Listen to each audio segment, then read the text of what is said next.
It's time for Declare Your Independence with Ernest Hancock. Believe me when I say we have a difficult time ahead of us. But if we are to be prepared for it, we must first shed our fear of it. I stand here without fear because I remember that I am here not because of the path that lies before me, but because of the path that lies behind me. I remember that for 100 years we have fought these machines. And after a century of war, I remember that which matters most. We are still here! Tonight, let us make them remember we are not afraid!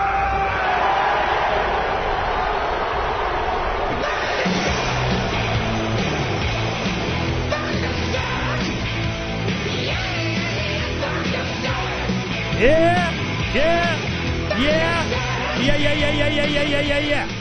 No fear. You're on Declare Your Independence with me, Ernest Hancock. It's Trump Report with Dr. Phranq, Tamburri Day here on Thursdays. Now, we had a little bit, like half-hour pre-show. We were just yakking it, and I had it on the stream, and you got all my, private doctor stuff. But it's all good information, and we don't need to weigh down the Trump Report and all that kind of crap. Yeah. By the way, you have to tell me where to send the bill. Yeah, well, you're not paying me to be able to come on here and do whatever. But we're just friends, yakking it. We've been doing this for 11 years, the Trump Report, and it's been this morning. I had another gentleman on. He was a Libertarian VP candidate in 24. He was a Libertarian VP guy for 24, and he joined the Republican Liberty Caucus, and he's running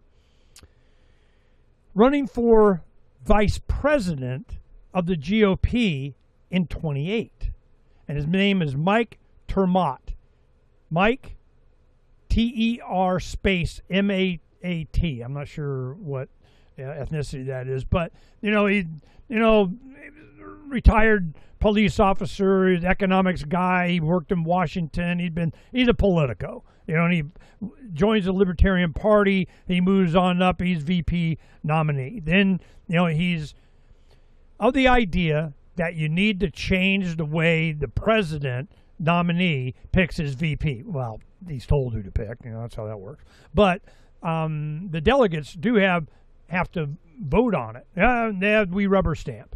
Well, that shouldn't be a rubber stamp, according to him. And the way it used to be at the beginning of the constitutional government here in America was that the delegation, the Electoral College, I think they had something to do with VP too, or just anyway. It was the parties and nominees and who gets to be VP was more open and was contested.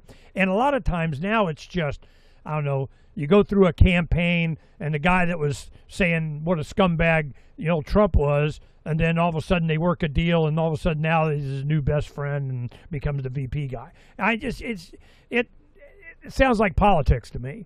So we had an interesting conversation, hour and a half or so, and I warned him, when the staff called me a few weeks ago before I went on vacation, they really wanted me to interview him.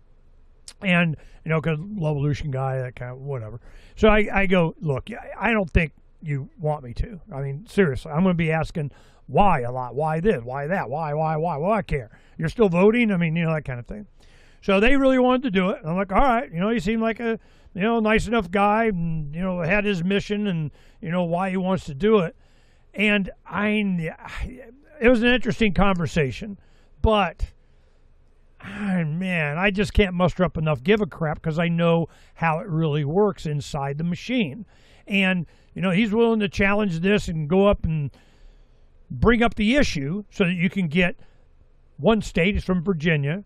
Then you get 4 more. You get 5 states to make partisan party changes in how because now it's like the president wants this and the national chair gets up and he wants this and voice vote, all those in favor say aye, we're done, he picked them. I'm like, whoa, that's not necessarily how it has to be, how it was, or maybe not how you should be doing it, because he believes a check and balance on unilateral, I'm the boss and I get to do what I want to do president. Where's the challenge in the executive branch? Where's the challenge of the VP? Is there a VP going, I don't think nope, not allowed? Well, that is what's happened to J.D. Vance. He's kind of a little bit more anti-war in this Iran, maybe not. They go, oh, yeah? Well, Bibi likes Marco Rubio. Maybe he'll be the VP, or the president nominee for 28. Are you sure you? So it's just politics. I hate this crap. So I don't have a problem following his effort to see what's up, because we know a lot of the same people and so on. But it's politics, and I hate it, which I will demonstrate more today. So I'm saying everything is going. It's the economy, stupid. That was like a big mantra in 88 and 92 presidential campaigns. It's the economy, stupid. It's the economy, stupid.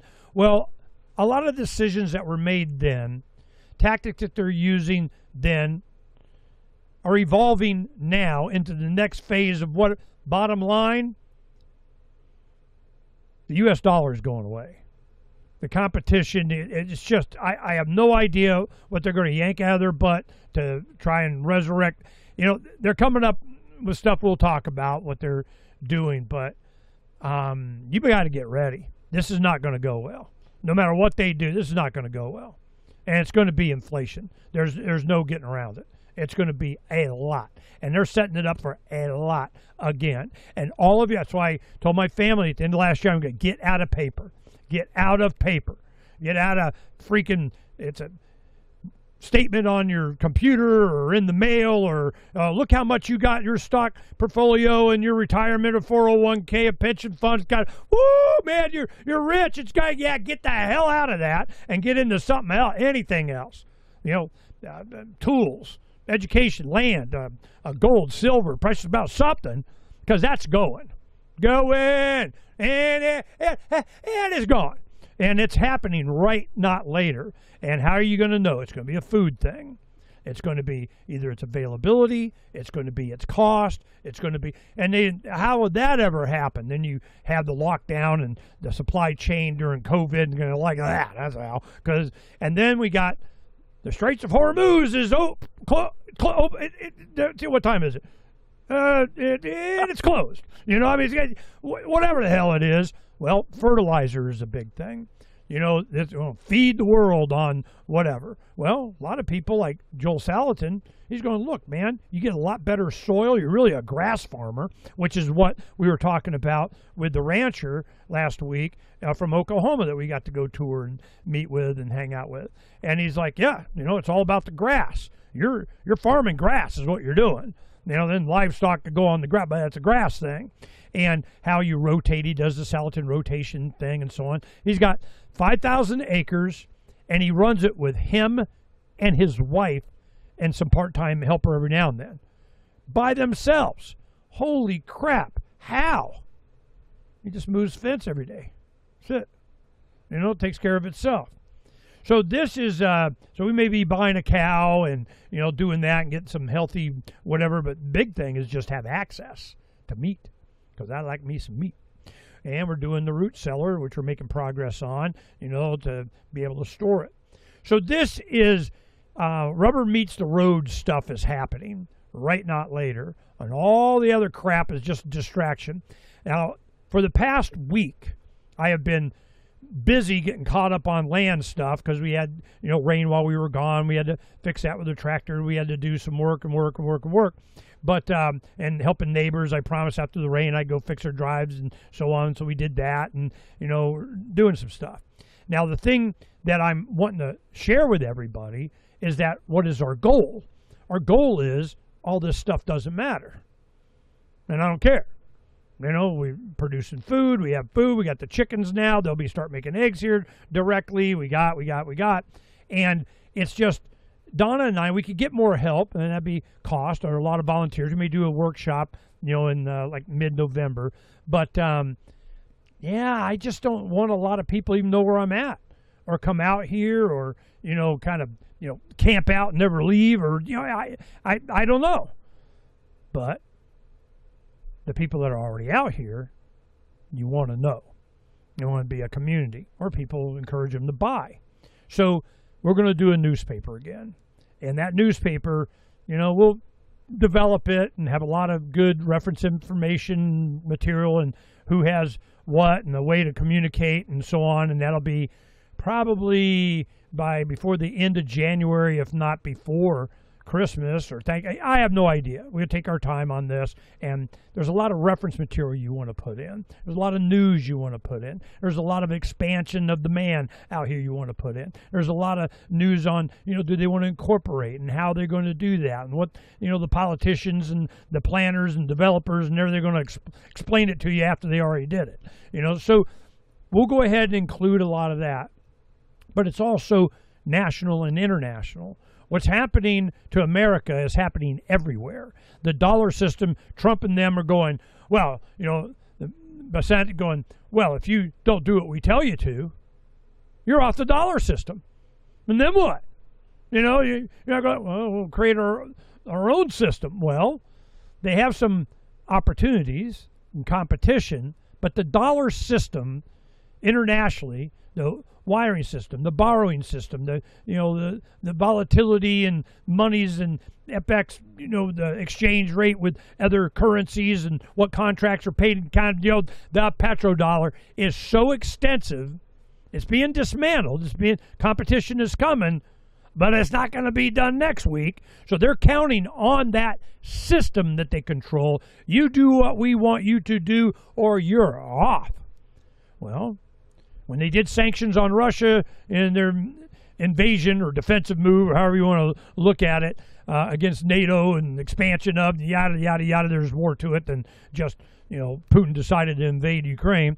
But when they did that, they sanctioned them, seized assets, do it, and they're threatening that more now. Why the hell would anybody want to buy U.S. debt? Well, they're not. So what are they doing? The U.S. is buying their own debt.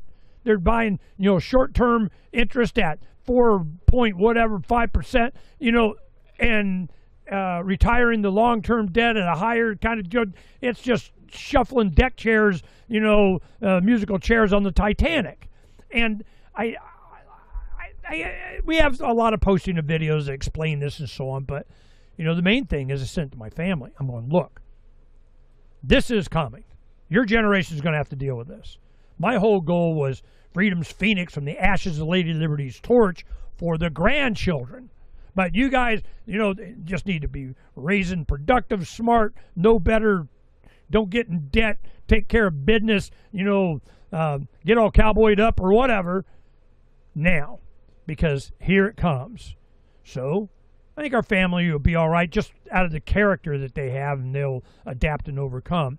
But our oldest daughter, with her two children, I think the boy is 12 and the girl is 14, and they are just got their cowboy boots and hat, you know, all hat, no cattle. So then we working with them doing like an apprenticeship on the ranch where we're doing the cow. So I said, you know, that's part of the deal. My grandson, you know, at least, if not both of them, to be able to learn some ranching, earn that hat. You know, they go into church or school, whatever, and they're kind of, yeah, I'll be a real cowboy. Look at the cow shit on my boots. You know, so this is, you know, kind of where we're going, the more long term, to be able to think past what we're going to be going through. So we're going to talk about the Iran war. We're going to talk about economics. We're going to talk about the Trump administration. We're going to talk about, you know, politics of, and if J.D. Vance doesn't kiss enough ass, you know, Bibi likes Mario Rubio. You know, it's so, and I don't care. I mean, Phranq cares a lot. He's going to tell how much I should care, and it doesn't matter. But that matters, and I'm like, yeah, I don't care, and it doesn't matter. So go ahead, make me care, Phranq. I need to care. I need something to care about. Well, thanks, Ernest. Yeah, you need to care. You need to care. I'm kind of going through the same metamorphosis to not caring. So, we might do a Freaky Friday someday. You'll care and I won't. Well, welcome, audience. I definitely everything Ernie mentioned. We'll be covering. Those are all salient points. Other things I'd like to chat about during the show. I'd like to get into more about the cattle, which is interesting. We talked about on the pre-show what's going on, and Trump undermining his own farmers and ranchers who voted for him to buy beef from Argentina, or for everyone's libertarian buddy, what's his name, Javier.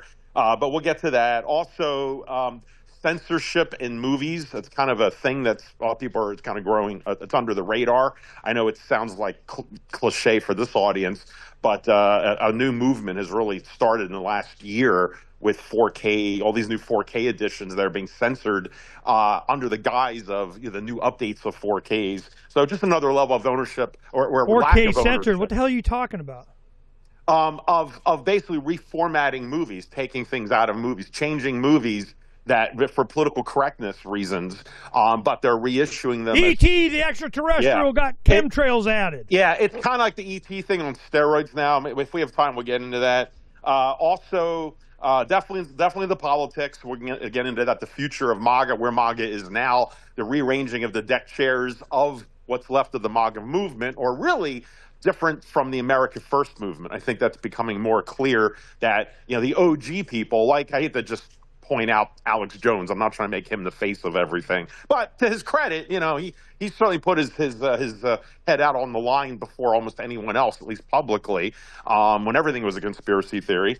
And so you have the America First, or whatever you want to call it. Maybe I hate to get into semantics, but whatever that movement was that Trump jumped in on, and the Trump or the MAGA 2.0, the Lindsey Grahams and the Marco Rubios and the Ben Shapiros, who all think that we're all supposed to be loyal to the man. They don't realize is that the man or the movement, and that's really what this whole fight is going on. This split in I hate to call it the Republican Party, but in the MAGA base it's America First versus MAGA. It's the movement over the man. So we'll get into that. Also, and I definitely want to carve some time out, and I know Ernie's going to cringe because he's going to think it's unrelated at this point, but there's been a huge scandal. I'm curious. I checked Free in Phoenix. You didn't put it up yet, and maybe you will after this conversation.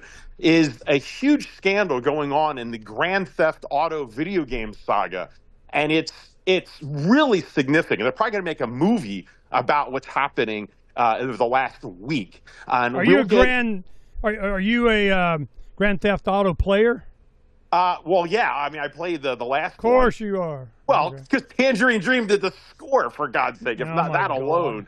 But it really is. It's an amazing accomplishment in humanity up to this point, which sounds pretty pathetic because it's a game where you go around shooting people and you pick up prostitutes and whatever else. I mean, it sounds like a little okay. Let me give you the beginning of Grand Theft. No, let me say this in context. Well, I don't want to get sucked into that conversation. No, this is it. This is we'll talk about it a little bit.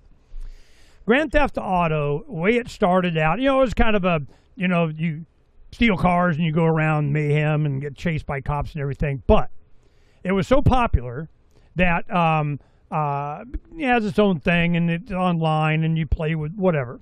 But in the beginning, it was this guy was bad guy, but then he's an informant. He's a double agent. He's really an undercover cop kind of stuff. Now the game wouldn't let you run over people or something. The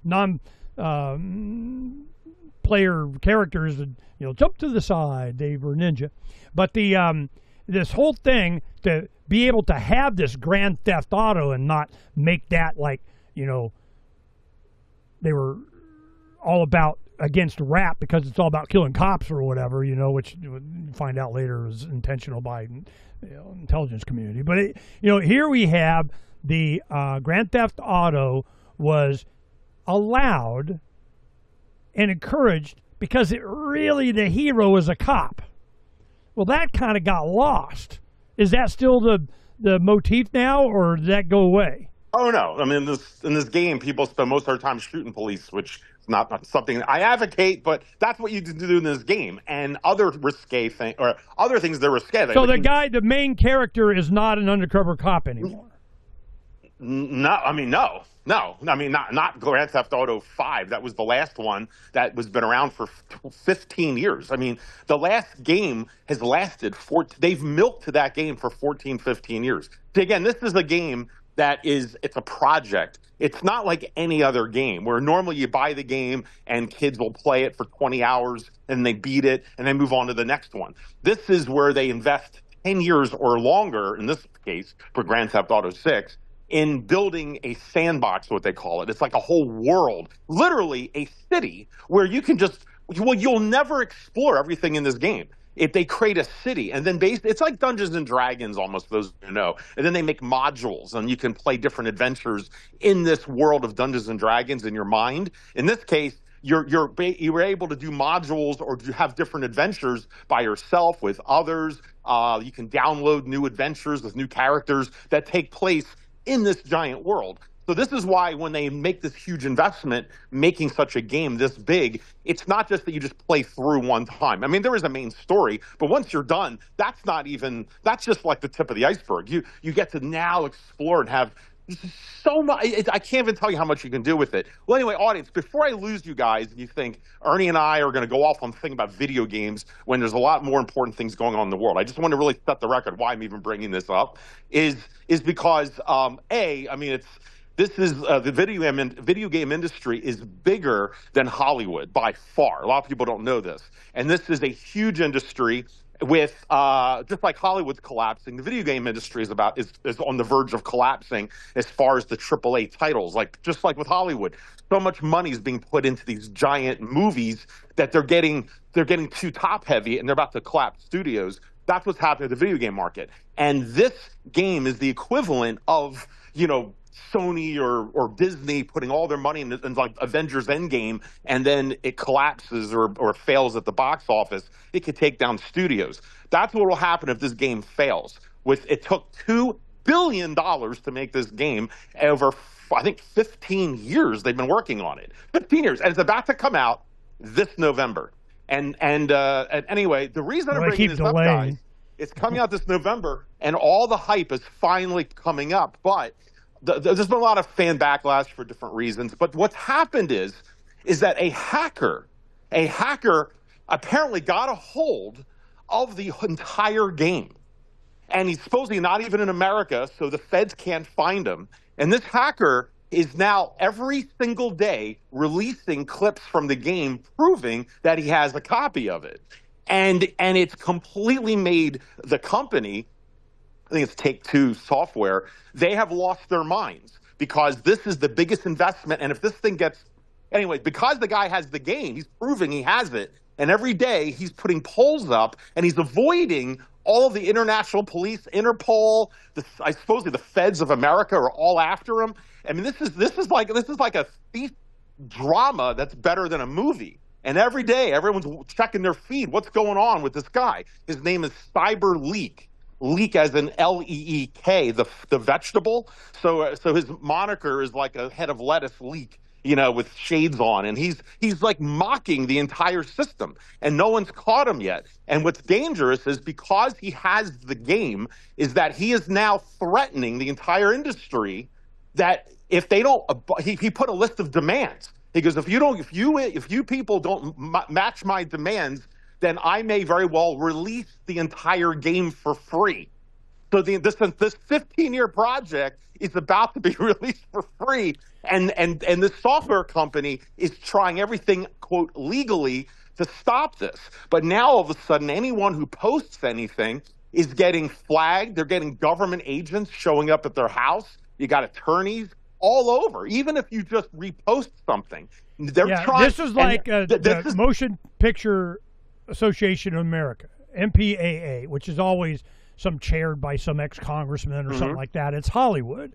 Well, this was what the internet allowed with mega upload and so on by Kim.com out of Austria, Germany, or whatever. He's in Europe somewhere, and he goes to New Zealand to get away from these guys going after him. Then all of a sudden, the Five Eyes are going, "Oh, New Zealand's on our kind of," and they raid him, take all his crap, and we rule you, and you can't get away from us, and you're not allowed. Because he wasn't posting; he was just posting hashes, like IPFS. Now it's out of their control. They can't stop it anyway. But this is just always trying to be make an example of someone. You better not do this, because damn it. And they get enforcement of their copyrights and so on, they claim, from the FBI, freaking CIA, NSA. They bring in the boys. That's why they need exactly. But what's so fascinating is, first off, this whole thing is meta, because it's the world of Grand Theft Auto, where it's all about the criminal underground, the most realistic criminal game out there. And Take-Two Software has been considered, or I'm sorry, Rockstar Games, my mistake, the Rockstar Games. I keep saying Take-Two, but this is Rockstar. So that company, they have had a lot of bullying tactics, which have turned a lot of the fans off. Now, remember, a lot of the people who play the games are younger, and many of them are more liberal-leaning. Well, the company relocated to, I think it's Scotland, is where the main head base, strangely it is, even though Americans own this company. And they try to unionize. And they famously busted the union and fired all of these employees who wanted to have the union. So, and they've done other things which keep ticking off the fans. Also, and this gets into, guys, this is not about just video games. This is like a larger issue about you will own nothing and you'll be happy. We discussed last week about this issue of ownership. This is the issue. This is a good example. That's why I wanted to talk about this. It was for this specific reason right here. You'll own nothing, and that is what the demands are. Right, exactly. They download a game, and then it's like you get a car that doesn't have all its features available. You pay another $100 a month, and then it'll, drive itself, or the brakes will work, or something. I mean, Well, that's what this is. This has been a fight for a while, and what this is coming up to a head with the new video games. PlayStation, and again, I'm not trying to bore you guys about geeky crap. It's pragmatic. No, here. continue. But this is how it goes with tractors and cars, and this is a good example, and especially when it's software.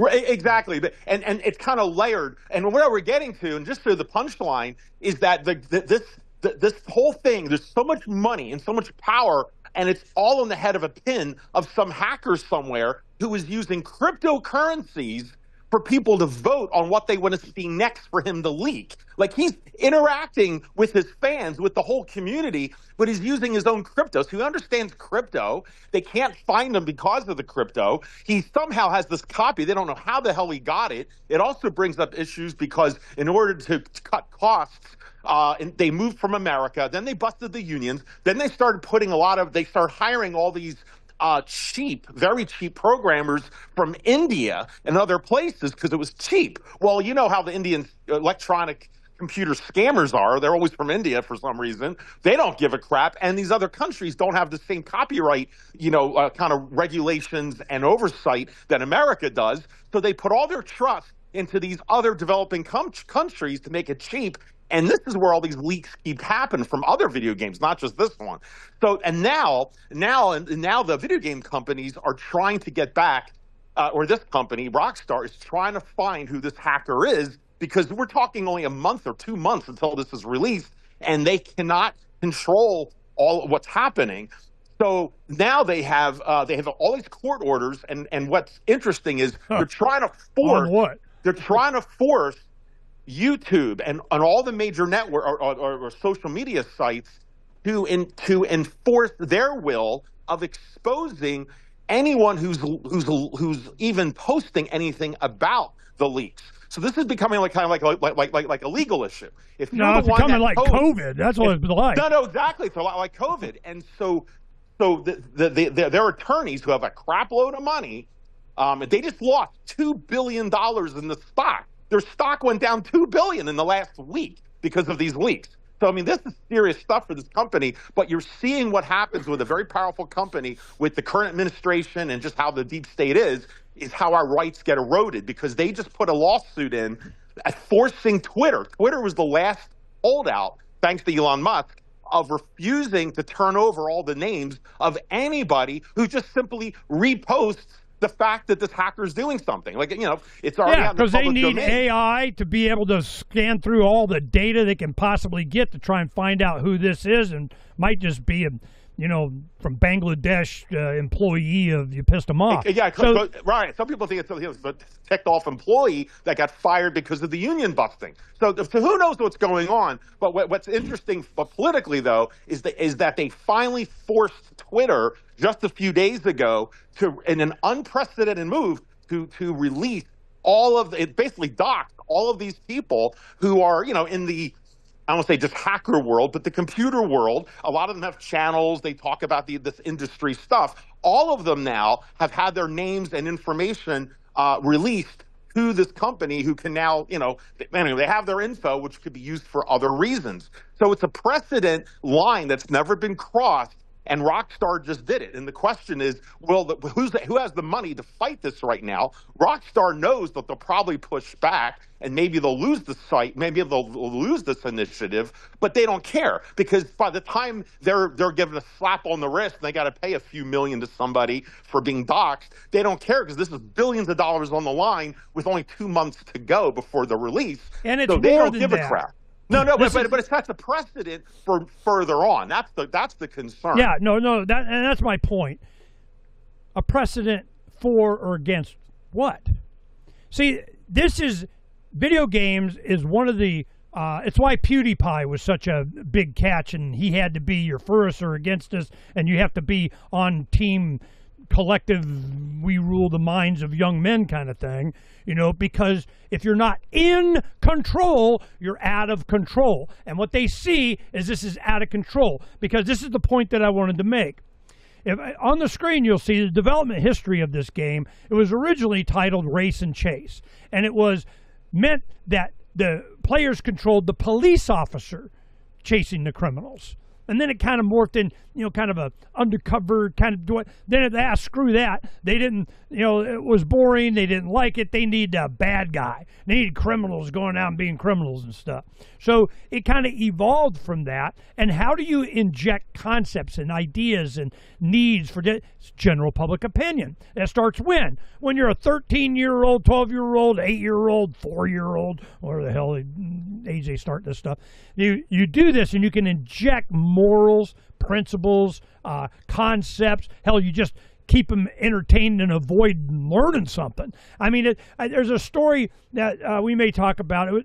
Bottom line was, a woman had 15-year-old students. This is probably like a sophomore in high school, going over history, and she was describing how she was going over different concepts, and they didn't. She goes, "Now highlight this." They didn't know what highlighting meant. They didn't even know to take the highlighter cap, put it on the back so it doesn't fall off. They didn't know. They're coloring their desk with the highlighters. She's going, "Oh my God, what the hell happened?"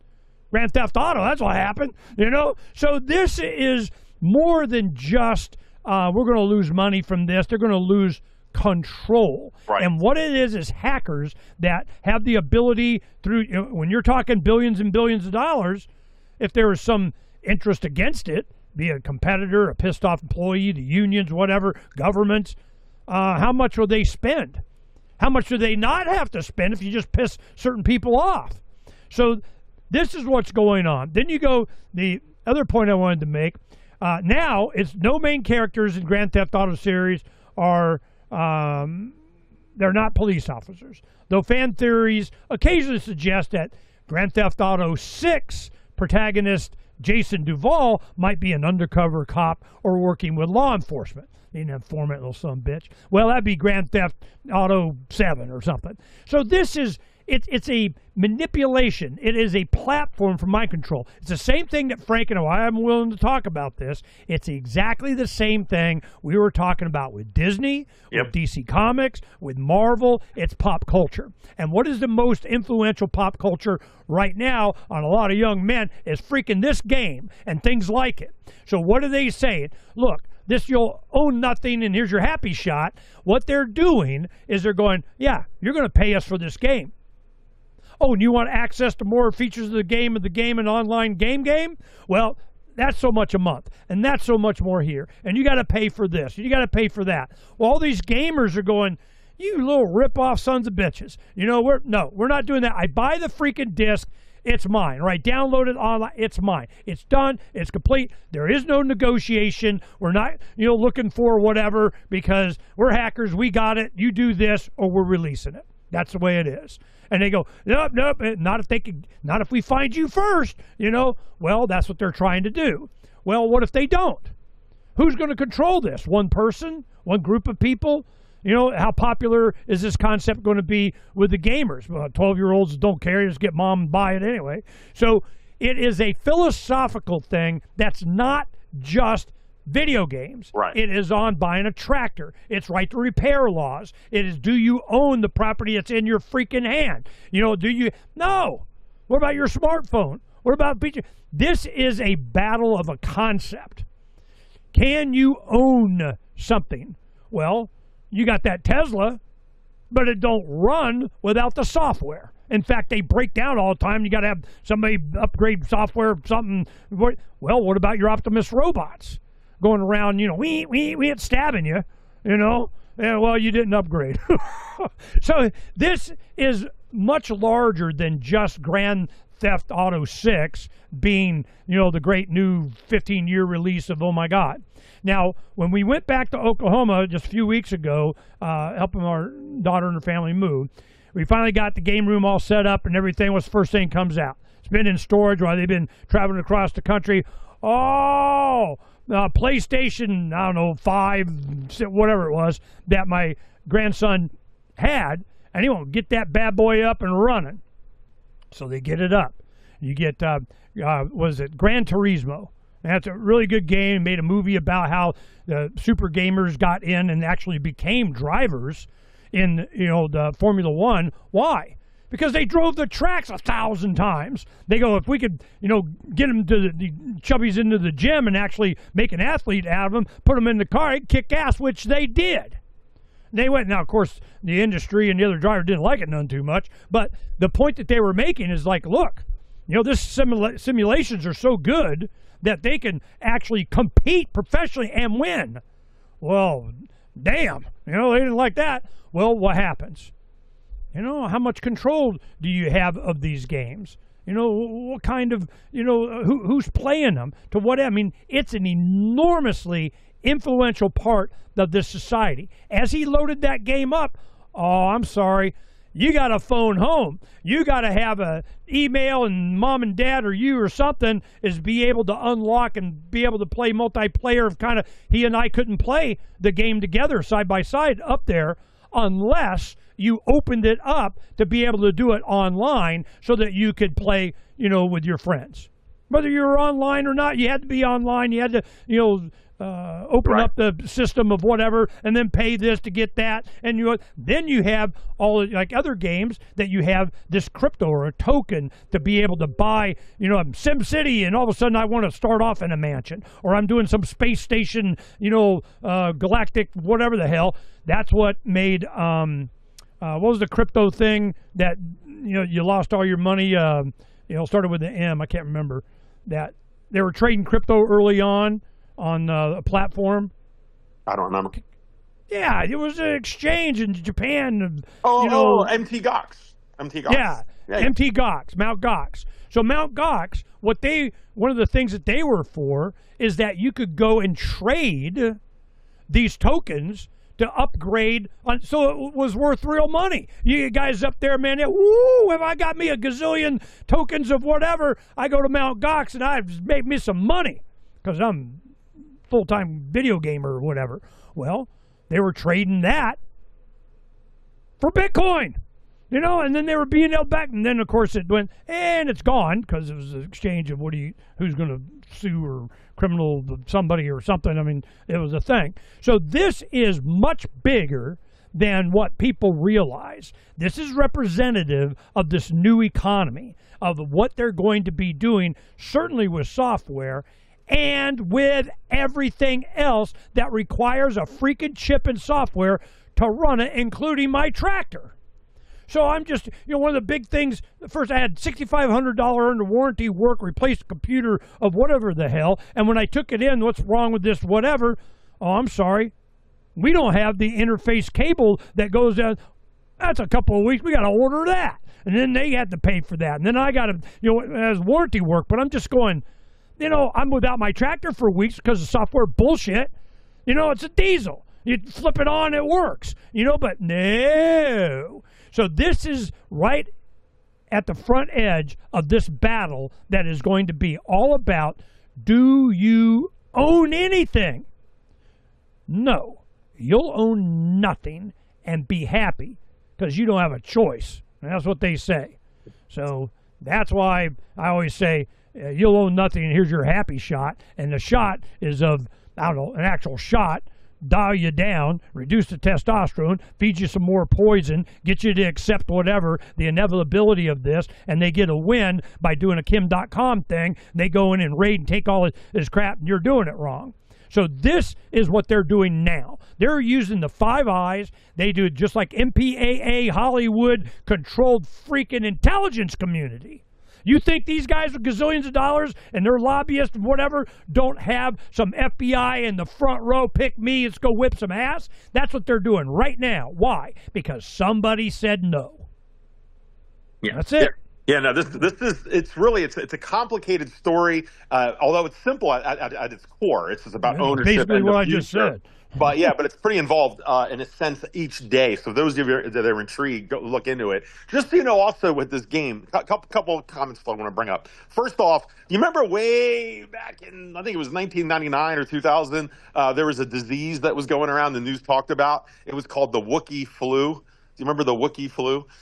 It was basically came out right after Star Wars Episode 1 came out, and when it did, so many people called out from work because they all wanted to see Star Wars on opening day, and they stayed up late on Thursday. And so there was an actual drop in the GDP, they claimed, because of so many people that didn't work after the Phantom Menace, the new Star Wars at the time everyone's looking forward to. That's what's going to happen now. This game is coming out like a week before Thanksgiving. So if any of you have kids or grandkids, and their boys especially, just so you know, they're all going to be disappearing for about a month after this game. They're already predicting how many people. And they'll be asking you to upgrade their account and pay some more too. Yeah, probably in the intro. They're also talking about anyway, how much time that people are going to be taking off. The delay. I'm sorry, the demands. Here's the main summary of the 3 ideological demands from Cyber League. And I want to talk about the PlayStation machine, which has a lot to do with what's happening. I know you're going to think, why do I care about a PlayStation system? But I'm explaining in a minute. So demand number 1 from Cyber League and his entire group: preservation of physical media, a total ban on digital-only releases and digital pre-orders. They insist that we have to be allowed physical ownership of both Grand Theft Auto 6 on a physical disc rather than just buying the download. Number 2, no paywall for single-player content, which of course is important because it's an important thing where you're able to play your game at any time, especially if you're not online. I mean, this is important if you happen to be playing out at Ernie's place. If you're far away, and I know Ernie's got Skylink or whatever and all that, which is great. But still, I mean, for a lot of people, they may not have high-speed access to play the game, or if the modem goes out, if your internet goes out, why in the world should you not be able to play a game that you own? But they've also changed the rules that you don't own the game; you're purchasing a license. Apple just did that recently with their new term. General Motors was talking about that years ago with their cars. You don't own it; you lease it under their conditions. Kiss my ass. Yep. And so they're doing that. And anyway, that's the paywalls. The second demand: no paywalls, guaranteed offline access, which I just talked about as number 3. They have a few others as well about the industry. But Grand Theft Auto, because there's so much money behind it, because so many people are waiting to play this, it's been built up. Let's just say it's almost like delayed sexual satisfaction is what a lot of gamers have been going through. This game has been a tease for 14 years. Exactly. And then it was supposed to have come out like 4 years ago. But every year they keep saying, this is the deadline, we're going to release it. And then they postponed it another year, which has been really crazy with their stock. People don't know if to sell it or buy it. We covered it on the show right in the middle of the Biden years, the height of woke. some stuff was leaked, nothing like what we're seeing now. And when we saw the images of the main woman, she's not very sightly. She's a very plain, person, right? Let's just say, put it that way. Just like you see in Hollywood. How come you don't see beautiful, Marilyn Monroe or Angelina Jolie women anymore in movies? They all look, let's just say a bit different nowadays on purpose, because women are not supposed to be a sex object for men's visual pleasure, as the feminists would say. And that has crossed over into video games. When you see a lot of video game characters that were sexy and they'd be in a fighting game and they're wearing like bikinis and, especially high resolution graphics, kind of the young kids like it. But all of a sudden they're all clothed up and they have long, brown, ugly potato sack outfits. I mean, it's just turning off everybody. Well, apparently during the height of the wokeism, they went in and they started to change a lot of stuff that was in there. I mean, the older games, you might have like some transgender guy and you can make fun of him or beat him up or do whatever. Again, this is Grand Theft Auto. Well, all of a sudden, it's like, okay, you're able to shoot the police officers, right, after George Floyd. So in Grand Theft Auto, you can shoot the police, but you can't do anything wrong or insult trans people. So they had to go in and change all of this. But a game this big and complicated, it's not just a couple lines of code. It's like another year or two to go through with all of your digital worms to ferret out where all these cross references are and make sure the game still works. So this happened a few times. And then when Trump got in, everything switched back again. And when people found out it could have been woke, there was a huge, almost a boycott saying, we're not going to buy a woke game. And this company, Rockstar, their blood pressure went through the roof. Then they had to delay it again. Apparently, this is word on the street, to go back and de-wokify everything. So this game has taken so long, Ernie. What's fascinating is it's also been a testament, and here's Ernie's favorite word, about how much our culture has been changing just in the last 10, 15 years. Because this game started in, I don't know. You know what I mean? Like, it shows you how much that our country has changed and morphed and gone crazy, and that this game has to keep changing and it gets more and more expensive. So that's a fascinating thing. Well, anyway, the line must be drawn here, as Jean-Luc Picard famously said, on Grand Theft. And here's why. It's not really about Grand Theft. It's come to that moment. It's like the North versus the South. It was about states' rights, but it was the slavery issue that finally just put it over the edge. That's what's happening here. So a lot of it comes down to, aside from the larger issue of you will own nothing, is the PlayStation. The PlayStation is the #1 video game system. It's beat Xbox. It's all of this, right? It's the best system. It's the one I have, actually. When PlayStation 5 came out a few years ago, it was a big debate because PlayStation, or Sony, tried to force that as the first game where you don't own anything, where you download the games. But when it came out, it was also during COVID, it was just getting started, and it was a very expensive machine. They were selling it for like $450, or no, it's like $550 when it came out, which for a lot of people is a lot of money. But there was no disk drive. It was just the system. There was no way to load up a game. And people started to boycott it then. There was a big flare-up then. And there was so much pressure, and people were not buying the game because of COVID and other things. They buckled, and they created a second version of PlayStation with a disk drive, which is what I was waiting for, and thank God they did, and that's the one that I bought. And many people bought that second machine, showing and proving there's a demand even amongst the young people. You'd think older people all understand physical media. No, the younger people they are the ones that fought for it, which is good. So they buckled and they sold the second system. Well, they now realize they had 4 or 5 years to prepare for the next game with the system, which is coming out, I don't know when, another couple of years maybe, PlayStation 6. And this one, they realized, all right, we have to get control of social media, we have to control the narrative, and we have to find a way to force it this time so we can't get any blowback as we did last time. We're going to force the machine with no physical media.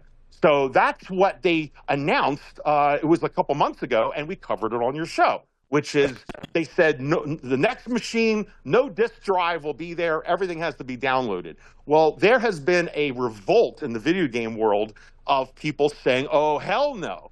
There's been protests against Sony at their headquarters. I mean, it's a whole thing, which I know we don't cover really on the show. But for young people, this is a line in the sand because I know it's one company's video game system that we're covering right now, but that PlayStation is the main entry point for most people playing games. I mean, it really is. Unless you have some real fancy PC setup where you're sitting behind your computer desk all day. But most people want to play games on their couch. And so the only real way is PlayStation at this point. There's a lot of control over this decision, whether there's physical media or not. Well, there's been this blowback for months against Sony. Their stock took a hit. Anyway, I could keep going. There's so many ramifications. You know, there's one other thing I want to. But wait. So that's all been building.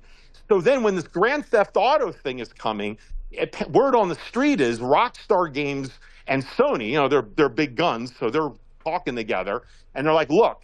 Let's use this game that everyone who has testosterone and under the age of 30, or maybe in my case 56, is going to be buying. By the way, I'm not buying this game out of protest, just personally. But every kid is going to want this game no matter what. So therefore, since we got them by the BALLS, let's use this as the test as the concept. That if they're able to suck this one up, then all the other developers will follow suit.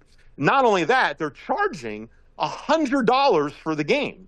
I mean, you could buy the cheap version, which is $80, the $80 license, but you don't get all of the bonuses on the first day. So if you pay $100, you get the ultimate version. And then once you get that, then they still will sell you other unlocks and such, which means that when you or I or whoever else buys the game, if you think about it, many people now are buying different versions of the game. You know, before when you got Pac-Man, it was Pac-Man. But now, depending how much you pay, you get a different game experience, which is changing what a game even is. Not to mention, again, that you don't own it. So this Grand Theft issue is the line in the sand where everyone knows it's about this game. This game is the entire industry. It's about to come out. I already spent enough time pumping up about why it's significant. So Sony is using this as the test case, which is why this Cyber League guy is saying, I'm putting it all on the line, and let's all protest this. In fact, he even said that he's going to release certain videos, including the prologue to the game, and maybe the end of the game to spoil it, maybe if or before he even releases the entire game. But he said he wants his army to help him, and so now there's people. His demand is he wants the fans to get outside of Rockstar Games in, I think it's Scotland, and hold up copies of their Grand Theft Auto earlier editions, the actual disc, and you have all these videos going viral of people eating leeks. They're eating the vegetables, filming themselves at the studio, protesting. So anyway, it's becoming a thing, and I'll throw it back to you. But we're going to see also if one person can flaunt the system and how far they can escape Interpol and the rest. So there's a lot of stuff behind it. Yeah, no, there's a movie here. One other point I wanted to, while I was thinking about it, my grandson had on his PlayStation, I think it was a 5, Mm-hmm. yeah, on his PlayStation. I don't know that it had a drive or not. I don't think this one did, because when you purchase the games, I go, is there DVDs in there? I mean, what's the deal? Can we load it up or what? Well, what happened was when we needed, because he hadn't played it for a couple of years, it was in storage, so we can get it out. So, all right, well, just put that bad boy out and go through, the process. Well, to get the update for what's the name? Gran Turismo. Okay. Mm-hmm. So to get the update for it, you had to download the full game, and you needed double the space because it saves the previous one, puts the other one, then deletes the other one. So it's like 200 gig or something, some ridiculous amount of memory. Well, he had to delete a whole bunch. He had, a bunch of games up there. He had this game, that game, Madden football, and whatever crap he had up there. Well, it downloads, it goes, well, unable to download, lack of space, or this. I'm going, what the hell is going on? he had to delete from the hard disk a bunch of games to have enough room to totally reload Gran Turismo, and then it delete the other and so on. So he lost a bunch of the other stuff, and that is what the drawback is for not having a disk drive. Because if you could just put the disk in, you just play the game. No, it's got to be in the hard drive. You got to download it. You got to, and if you want to upgrade, one of the others, you got to delete that and then reload it. And maybe we'll let you do it for free, and maybe not. And maybe it's going to maybe. Your game console is not yours anymore because of the limitations that the game industry has put on how it works, or what space it needs, or when you could have just bought the freaking disc. This is what they're complaining about. Yeah. And they're using this to rip you off. Yeah, it's almost like the new video game system is becoming your cable box. That's kind of what's going to turn into. It's interesting too with the 6 is that the line is in the sand about Grand Theft Auto, because if it fails or it gets majorly affected, this is the only way to push back to try to force PlayStation to make a disk drive in their next unit, because they haven't designed it completely. In other words, it's still in a proof of concept, so they could easily put a disk drive into it. So this is why you don't need a disk drive. You just need a USB port and just plug. Fair enough. Whatever. Fair enough. But in order to have disks, to be able to just have the disk, have your own software, be able to put your freaking terabyte memory key into it, and you're done. And I got all my games done. They're not looking for that. Yeah. Well, what's also interesting is they're selling, because the blowback. Sony said that Rockstar, they're going to sell physical copies at like the video game stores, but it's going to be like the Star Wars action figures when they first came out, which is that they get an empty box, right? So you buy the box that has Grand Theft Auto and maybe a couple brochures or something in there, but there's no game. There's like no game in it. So it's like the empty box, and what you get is a code that you type in to be able to access it, right?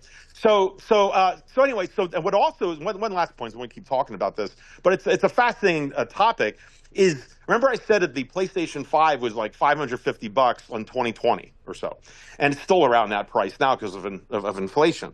Well, this new machine not only will not have a disk drive, apparently, but it's going to cost at least $1,000 and probably more for the unit. And that is cost prohibitive, because at $550, many people couldn't afford it. At $1,000, how many people can really afford $1,000? And that doesn't even include, the Great Depression 2.0 that this audience all knows we're on the verge of, and we'll get to that in a second about the economy and all. So now we have a unit that's $1,000, and the reason we know it's $1,000 is because that is and people have actually, quote, pun intended, gamed this out, is that's the cost of all the materials, mainly the chips, to build it. Because of the AI boom, all of the chips are being used for these data farms. So these video game companies can't even get the chips. The chips are like 3-4 times the price because of this. So that's what's jacking up the price for the video game, the system itself.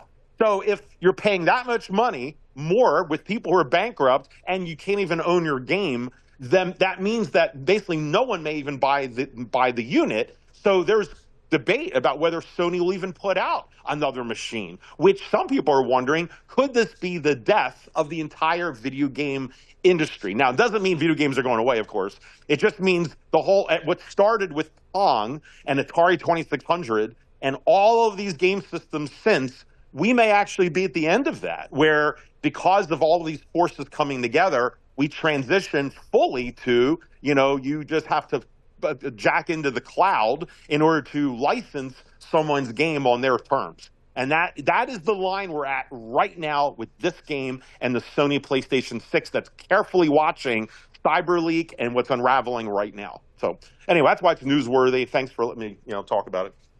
Yeah, no, it's interesting. I'm willing to, see, when we started doing a lot of the cultural shifts in movies and comic books, which is they changed the comic book so they can make the movie about it.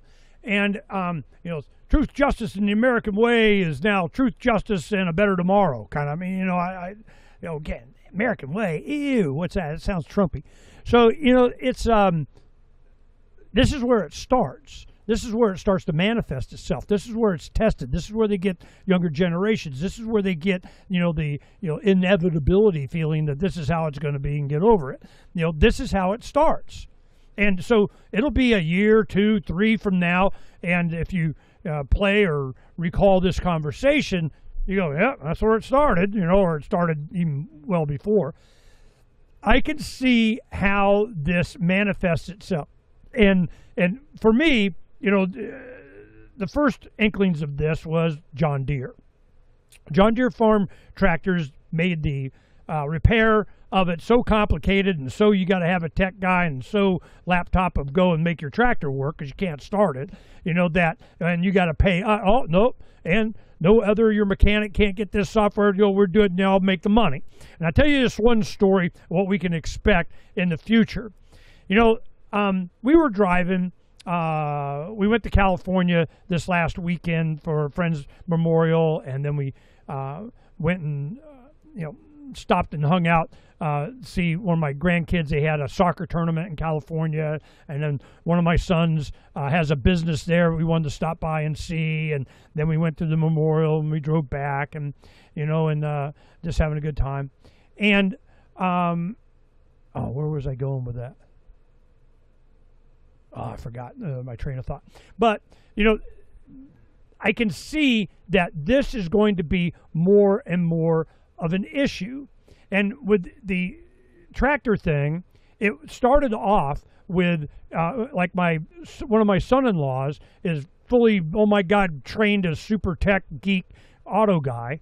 And he has all the computers and all the stuff to be able to go in and do that. But you have to pay for that equipment, which can be thousands of dollars, and the upgrades in the software and the updates and, subscribing to the whatever. They're getting you at every step of the way. And I look at this and I'm going, what's the future going to be like? How are we going to be able to operate anything? I'm looking at it and go, I could use, and they get starting to come up with, BYDs, man. They're, for $20,000, you can get a nice electric car. Well, that's the biggest reason why you can't buy one here. When you go down to Mexico, BYDs are freaking all the Uber drivers and everybody and their grandma's got a BYD. They're nice cars. They're electric. And out here on the land, I go into town once a week, maybe, if that, and it just sits out there and charges on solar panels and takes 2 days to fully charge. I don't care. I go do my thing, come back, got enough range in it, we're good. So I don't have a fuel cost. It performs well. It's not too expensive, but you don't own it. You're leasing it, or it requires more software upgrades, or what? And what happens when the zombie apocalypse comes? And no, I'm not doing it. So what do I look for? I don't know. Upgrade later, hub motors, buy a 67 Ford F-150 that, all it has is the biggest electronics you got in the whole damn thing is an AM radio. I mean, I remember cars you could crawl in the freaking engine bay and do anything. My grandson, he just turned 16. My son bought him a 2005 Mustang convertible. Well, okay. Well, he's working on that. Gets it all done, had to, put new headers on it, had to fix this, that, and everything. They're going to get a new top for the convertible. They're going to wrap it. No, that's going to be awesome. Why aren't you driving it? Well, there's a computer board of a computer of a computer if it doesn't work as a computer. And I'm like, oh, really? And even in 05? So this is going to be a thing. And if we don't have... Do we look to these guys on this issue as salvation of the universe? Are they, freedom's the answer, what's the question kind of people? Are they just pissed off union guys? Or they're trying to get to... I have no idea, and we probably never will. But it is interesting to watch this battle, and we need to keep our eye on this because it's going to manifest itself in a lot of different ways. Because as I'm out here on the land, my tractor goes out, man, I am screwed. And I just, this is how they get you. What software can we do? It's Minority Report. You get trapped in your car and they deliver you to the police station. This is where it's going. They're right now, the 27, there's a requirement that all cars have a kill switch, that they can just turn you off, at least, and not deliver you. So I'm interested in this, and we're starting to go a little bit more old school. We're looking for wait. Ernie, as far as the kill switch, now look, we all know it's because the government's trying to help us and protect us in some way. But with that said, what is the official reason that they've used to pass that? For drunk drivers or something? Like what's the safety reason to push control? Well. Yeah, bad guys. Don't say it out loud. He molested a child and he got away, and we got to be. It's for the children. It's always for the children. Well, that's what don't say it out loud. I'm just the real part. I'm just curious what what the argument was when they're standing in Congress saying, besides when the lights are off, to say we want to be able to control everyone and do whatever we say. What is the rationale? Was it for drunk driving? Do you happen to know? You probably don't care. I'm just curious how something like that gets through. I have no idea, because it can. What, you thought they weren't going to do that? I knew eventually, again, they would find a way to do it. And, of course, there's also been stories I've seen. I don't remember if maybe you had on Phoenix as well, of how the system is now trying to make old cars impossible to own, just too expensive, shutting down companies that make third-party parts. Just making. I did take a look, and this is the kind of the line of thought that they're going. It's smart thermostats in your home. If you sign up for it, then you get kind of a discount in your electricity rate. So people do it, and it's like a woman in Colorado or New Mexico or something. All of a sudden, boom, her temperature went up to, 79 or something like that. And she's like, whoa, man, I like it at 74. Sorry. You to get your discounted rate, we get to raise your thermostat when it gets too hot in the grid of we need to power data centers or something, So that is part of the deal, just like they're able to control devices in your home, your electricity usage or whatever, because they get that in. They have the capacity to provide high-speed internet over your power cables. Okay, this is a thing. They could do that, but they don't, because I have no idea why. But what they can do is they can tell if your refrigerator's on or not, what your thermostat is at, they can see just by the energy that it's pulling. They get a lot of information from that. So they're going to do the same thing they do with your house. They're going to do it with your car. Why they do it with your house? They wouldn't do it with your car? What kind of idiot are you? So what's their argument? We're creating American jobs and global impact. We're pioneering new safety tools for zero crashes. We're leading the charge towards zero tailpipe emissions. We're innovating hands-free tech for a zero congestion road. It's to control traffic, control your temperature, control your speed, control your temperature in your speed in your car. We're going to control. If you're not in control, you're out of control. That's why. It's just an attitude. And they're going to do it on everything. Okay, so just so you know, I asked the very trustworthy AI while you were talking, and here's the official reason, audience. I asked if it's true, built in the kill switch. I just worded it colloquial to see what it said. It says, no, it is not true that future cars will be legally required to feature a government-controlled kill switch capable of remotely shutting off your vehicle. It says the rumor stems from an online misunderstanding of a provision within the 2021 Infrastructure Investment and Jobs Act, specifically Section 24220, which mandates that future passenger vehicles include technology to prevent, I was right, drunk and impaired driving. However, the law does not grant the government, police, or any third party, quote, a backdoor or a wireless switch to shut it down. Furthermore, implementation of the safety standard is stalled because the necessary technology does not yet exist. And then underneath, it's interesting. They have the AI put another section, almost like trying to fact check. It says the law versus the myth. It says the viral internet rumor. Government or police will have control to kill the engine. The law actually requires the truth, a completely local onboard passive safety system inside the car's own computer. Next, the law mandates this is the rumor mill again. The law mandates a strict rollout where all cars are tracked and shut off by 2026 or 2027. I guess it means that they have the kill switch in it. And the truth is that automakers must integrate tech that prevents operation only if the system detects the driver is legally drunk or impaired. This is the biggest example of Ernie's "if they can, they will" I've ever heard on that one.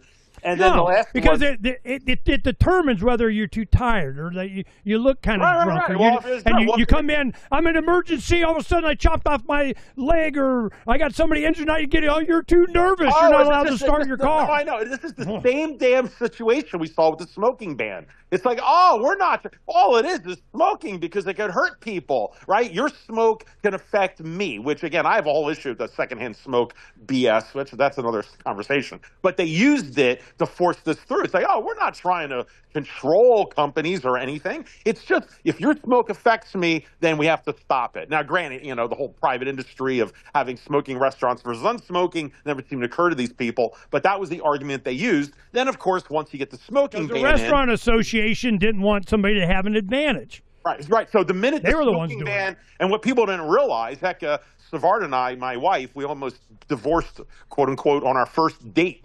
Our first date, we almost broke up because, Arnie, I don't think you ever know this. I picked her up for our first date, and I was all pissed off when I picked her up because they had just passed the smoking ban here in Tempe. And I was listening to it on the radio on the way getting her. And then I went on a rant when she was in the car about all this. Let's just say she came from a very liberal family. She was not ready for this. Like, what do you mean? You're a doctor? I met you in medical school, and you're in favor of smoking and all. It was a long conversation. I'm surprised she ever stuck with me. But it was a big deal in our life about the smoking ban. Well, of course, I try to explain, as we all know, it's not about smoking, right? It's about private versus public. Do you own your restaurant or not? If you cannot just say I'm allowing smoking or not allow smoking, the government's doing, well, what's next? Are you going to ban perfume? Maybe a lot of people are offended by perfume and cologne. It's sensitive. Or how about peanuts? Because maybe the patron next to you is allergic to peanuts. Are you going to be banned from that? And how about the color on the walls and what things are offensive for signs? Which back then, people couldn't even believe that would be an issue, and yet these are things that are insidiously I use my restaurant as an example. I'm going, look, only when they bring this to, you know what? It's my restaurant.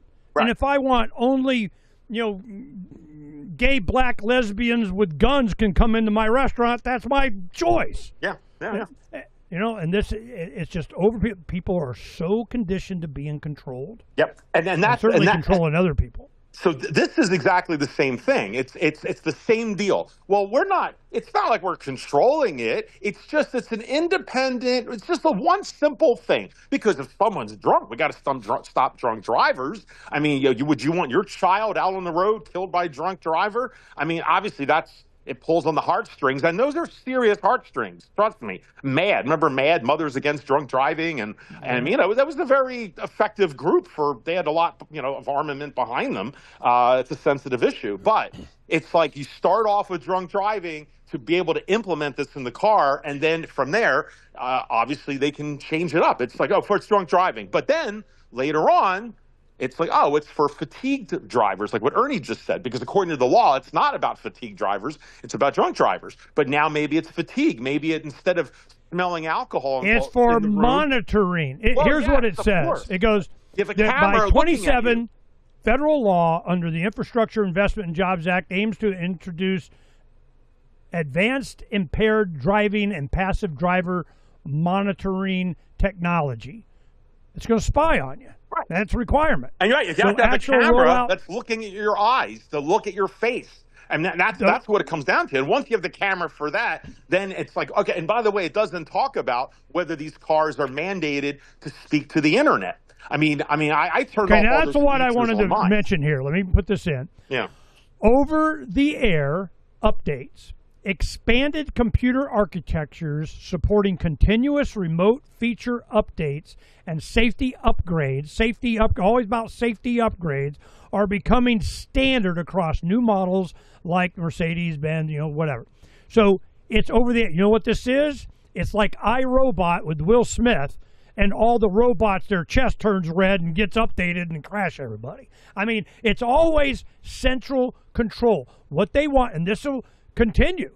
It'll be 27 model, then the 28, the 29. Then it's going to have benefits and features that, well, of course you want this because it's faster of whatever, and you get your hover car of the new Tesla Roadster or some BS. So this is one reason, the only reason why I don't have a Tesla right now. I would very much like to get an electric car to do what I want it to do, but it's not mine. It's got over-the-air updates. It's got, upgrades of we upgraded an upgrade. And what do they have? They've been building into their old Teslas, what do they call it? Self-driving, whatever the hell it is.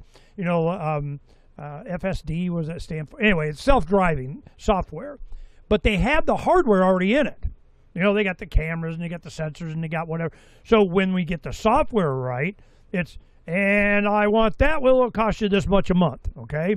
So this is a big, giant software thing waiting for hardware that's already installed. And when they have this, we need to monitor the drivers. When? All the time. This is like you watch the Snowden documentary that they did, and they're, oh, you don't really know what we're able to do you, Mr. Snowden? Well, let me show you. Cinderella's got to go down the rabbit hole here. Let me show you a little bit. They go to anybody's laptop in the Middle East or whatever. Yeah, you want to see what these women look like without their burqas? Well, watch this. Laptop camera on, and they're watching, some Muslim chick get undressed. This is what they're doing. They have cameras everywhere all the time, and they're whining about flocks, and they're not even worried about putting a Band-Aid over their camera on their computer. Here we go. What's the solution? A lot of laptops now have a little slider thing you don't have to install on it.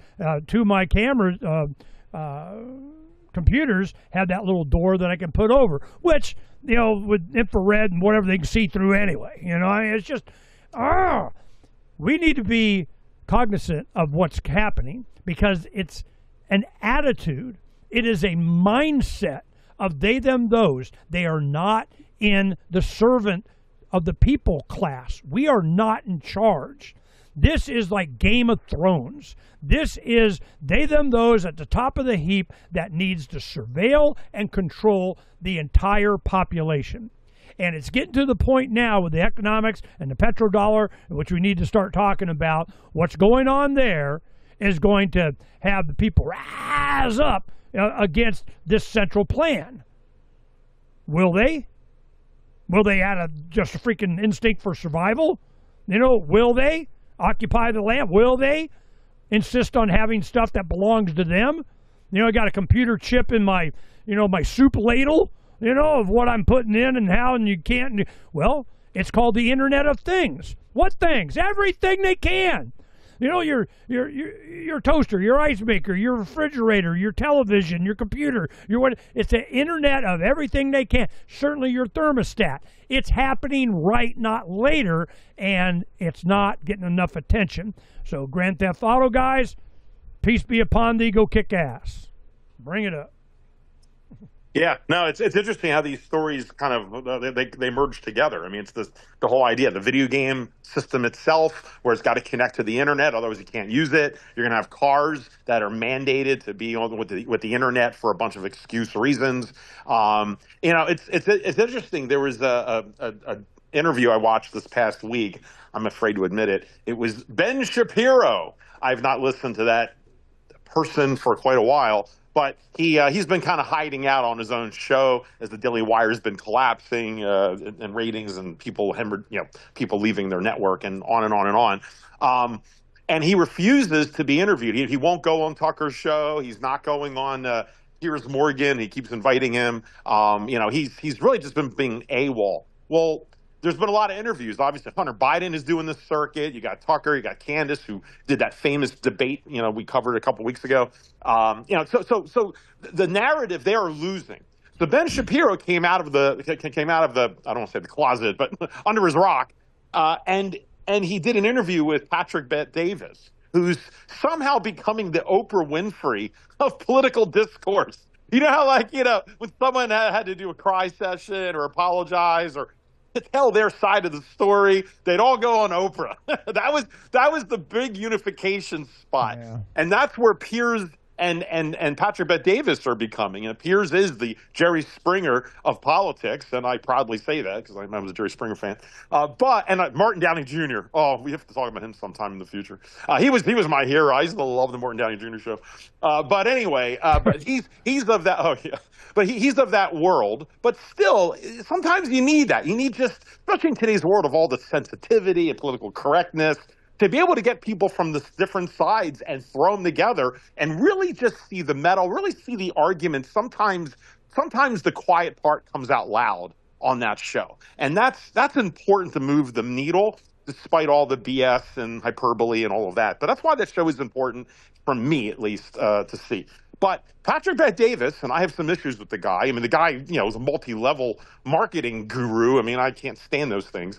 But he's made a name for himself, and he seems to have earned the respect of all sides of this, or at least he's playing it safe and strategic. And a lot of it has to do with that Patrick Bet-Davis is new to the space. He's a business maven, again, doing multi-level, hug-a-thon, this kind of stuff. And he got into the space. It's kind of a strange story how he got into it. He's been very successful, but he doesn't have a narrative or a pedigree trail of opinions. He's kind of like the Barack Obama of politics. That's why Barack Obama was so great, because he was thrusted so quickly, and he was protected by his handlers. A lot of people don't know, but every time a big vote came up on abortion or these important topics, gun control, Barack Obama would never show up for the vote, and the other senior Democrats would cover for him. They would always protect him and say, he was doing something more important, and we vouch for him. But that way, he didn't have to be able to be on record for anything, and he was a clean slate. And that's Patrick Bet-Davis right now. And so he's being used by all sides. I don't say used, but, as an area of discourse. So just throwing that out there is what I'm finding in the conservative culture wars as we lead into the midterms, and who's going to blame who for why Republicans are going to get trashed in the midterms, and then who winds up leading the Republican Party that Ernie cares a lot about in 2028, or a third party, or everyone just turns their back on voting. That discussion, I predict, is a lot of it's going to be Patrick Bet-Davis trying to sort this out. Not that I give a crap what he says. I mean, clear. It's what's happening versus what I personally want. I always have to point that out on the show. But anyway, Ben Shapiro comes out of his rock and goes on his show recently. And it's an interesting interview, basically trying to defend why he's considered the villain by everybody. And it was fascinating to hear his point of view and his defensiveness over certain issues and how he's trying to spin things and make it seem like my position, none of my positions have changed. Everyone else's have changed. So it's interesting how that's the argument being made on all sides, that, the Tucker Carlsons have changed when, Trump's the one that said no new wars, and now we're like in World War III, and we're released the Epstein files, and then he doesn't. And yet these neocons, somehow in their mind, they think they've been consistent. Well, anyway, one of the things he said on there that took out my attention, that brings up your last topic, is he said he was getting mad with Tucker and even Elon. I think it was Elon. No, I think it was Tucker, over self-driving cars. And Ben Shapiro said that I follow the facts. And the facts are that self-driving cars are safer than people driving, which you could argue is factual on one level. Right? If everyone has a self-driving car and you're relying on the system, well, then in theory, you have fewer accidents until, of course, iRobot type of world, they can turn it off. But you don't have all the variabilities of human drivers. And definitely that's the argument that's going to be made, is that at first self-driving cars are optional, but eventually they're going to say, see how safe they are. And when people get in accidents, they're going to report it how it's a human driver that crashed into the cyber car. And eventually when that racks up, they're going to use that as the edict to say, if 60% of cars are robo cars, then it's the 40% of you that are creating the majority of the accidents. It's almost like now you're a smoker. They won't even have to change the law. It'll be insurance companies that, will price you out. Yeah, that's definitely a good point. And that day is definitely coming. I even told my daughter that she will certainly live to see the day when people driving their own cars is illegal, or people are going to look back and say, did you know that in my day, people actually drove their own cars? I mean, it's going to be a shock. But what was also shocking, or maybe not shocking, is that Ben Shapiro, who has commandeered people like him, the conservative wing, the MAGA movement, is pushing for self-driving cars, for based off of the data. Everything's the data. He was also called out, by the way, and I'll throw it back to you right here, is the COVID. A lot of people still threw him under the bus because he threw everyone else under the bus who wouldn't take the COVID shot. And he's going, well, I trusted the data. You got to trust something. You can't just not trust anything. And the data at the time said blah, blah, blah. And so it was, again, it was a fascinating to hear him finally out of his rock being challenged and how he's trying to justify these things. But it's important, not that I care about Shapiro, but he is the linchpin between the Israel First crowd and the neocons. Oh, he's definitely Israel First crowd. That's for sure. No, definitely. And, of course, he was the major impetus in what's going on with Turning Point USA, because they were all for Tucker and Thomas Massie. And Ben Shapiro kept trying to play hardball, saying, I'm not going to be on Turning Point, Charlie. He would tell us to Charlie Kirk, essentially. I'm not going to, I don't want to work with you until you have to choose. As Palpatine told Anakin, you must choose. Do you want me and all of the money? Who the hell would want Ben Shapiro? God. Well, because he was being the figurehead of what was underneath. Some people might say the head of the snake is, the whole AIPAC and that whole movement. I know. Yeah, and so of course that's where Charlie was in that vice. And at the last conference, Charlie was there, and even right after he died, I believe, they still had Tucker and Candace, at least from earlier. But the Israel First people hated it. And the minute Charlie died, and Ben Shapiro suddenly now is the main speaker. Remember at the conference, he paid tons of money in order to be the first speaker, or the main speaker at Turning Point. And that was the beginning of the end of Turning Point. And now that's where the divide and the flushing out came of Turning Point. It's a whole different organization. Well, here's what's happening. I had this up for the audience to look at. Yes, I go, Daily Wire ratings chart. Yes, Daily Wire has experienced a steep drop in digital viewership, traffic, and audience metrics. And I go, okay, how much? Let's see. It goes, no. Third-party analytics and media reports indicate that co-founder Ben Shapiro's digital reach and YouTube viewership dropped significantly, by some estimates as much as 85% from peak periods, falling from over 170 million monthly views down to roughly 20 to 26 million. So they've taken a big hit. But doesn't matter. They still get their Israeli money from whatever the hell source of something to influence something to do something, but it's the people have voted with their time, their viewership, their money, their how they're feeding themselves, educating their kids. I mean, this is where the real power is in numbers. Well, they all count a number based on some Google said and Google Analytics. I bring this up because, it hits me. I have, it's up to, 2 point whatever million regular users of Phranq bots, and what I'm seeing, we get, big increase in traffic, at various different times, but it's really focused on the discovery of a lot of our archives, a lot of things that gets in context. You'll put in some search term and all of a sudden it goes back to 3 years ago of a story or an article or whatever that we had on Phranq. Well, then what happens? This is what they don't want you to see. We have categorized that one story as definitely not ever showing up in a search engine result to have some contextual understanding of some other bullshit we're going to do to the people. Okay, I see that. One of the most downloaded articles that we had was a translation into to put it on your Amazon Fire or be able to download as a PDF, or we put a bunch of different files of the book, Unintended Consequences. And it gets enormous amounts of traffic. But the search engines on it, it's word of mouth or people sending it, or did you know you can get it over here? That's where the traffic's coming from. Because you do search engine of that, it doesn't show up. Or it's page 400 or whatever. Unintended Consequences available. Now, you go on and to buy a hard copy of that book on Amazon right now is over $300. $300. $50 for a paperback. That's now. So it's not just the traffic to get traffic. It's the traffic to make sure you don't get any more traffic. And that's how Freedom's Phoenix was set up, as a context, a chronological order of the stories on many different issues. Energy, foreign policy, the Trump administration, Obama administration, the Bush administration. I mean, we've covered so much stuff that you see it in context.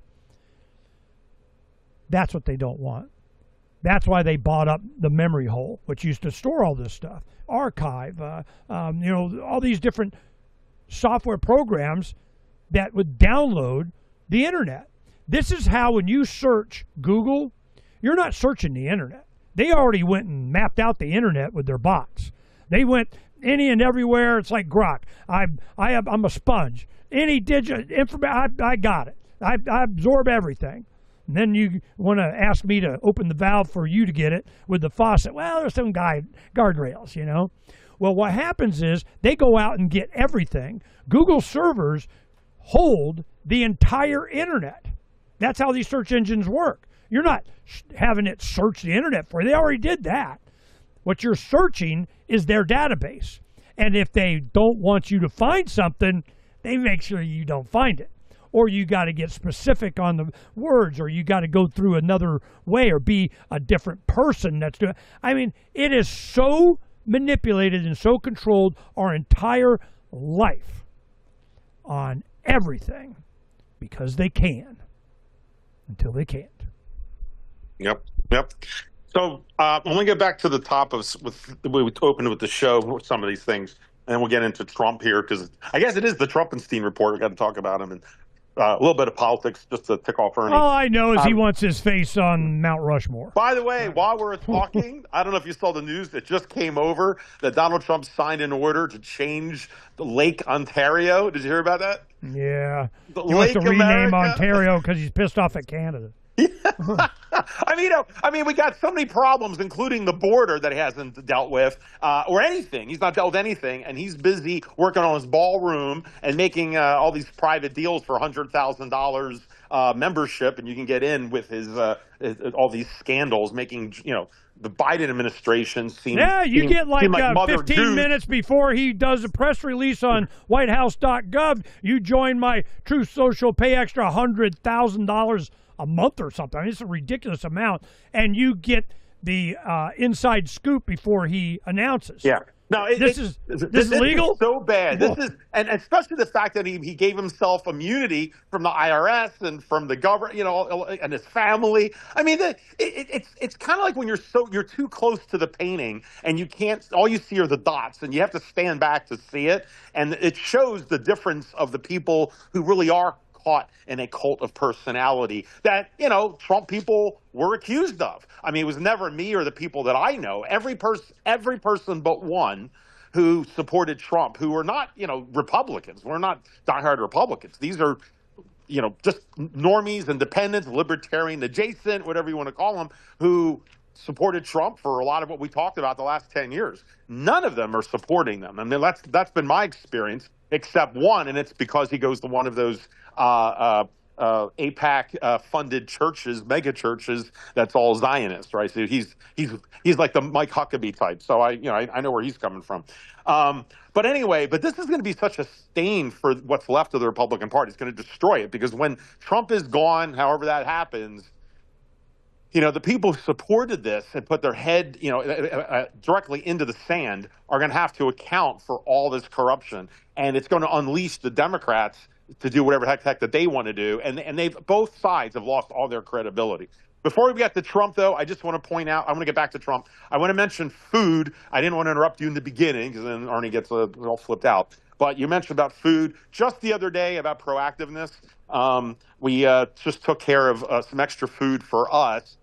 We bought, there was a sale, some of you guys might be aware, I'm not advertising this company, but one of the food prep companies, ReadyWise, and I've got stuff from them from before, but we got some kind of email that was showing some really amazing, like, true sales that was only through the email. And if you call them, you might be able to get these deals. But they have many of their items truly half off. If you go on their website, it's not like they have some inflated price and they say, oh, today's sale. No, this is like so there was like $600 products for like $250, and they're throwing in some freebies, which I couldn't believe it. I mean, this is like a Black Friday kind of thing. So anyway, we're able to, and it's only for August. So if you guys want, call up ReadyWise. You can tell them that I said hello. I mean, they don't know who I am, and I'm not trying to support them through free advertising, but they're helping out. Also, the fertilizer issue, we wound up getting extra fertilizer for our tower gardens. So because I'm thinking that's also going to affect the hydroponic and aquaponic gardens as well. So we kind of did a re-assay of how much we have, reallocated, look at our stats, bought some about a couple years supply of that going forward. And then also, this sounds silly, Ernie's going to laugh, but we have a parrot, a Pyonis, by the way, who's the true parrot for pirate movies. It's called a Pyonis parrot. But anyway, we had to think ahead on even parrot food and trying to get costs down and how much you can store it for and freeze a certain amount. So we got really worked out some great deals there. So we have food across the board for the animal, for our plants, and for ourselves, all from the last week. So that was a focus. Obviously, it's not to the level of what Ernie's doing right now, but Ernie and I were talking about beef and other things. It does help when your family are vegetarians. I'm the only one that's not, so that does keep things a little easier here. Anyway, back to the Trump thing. I'm curious.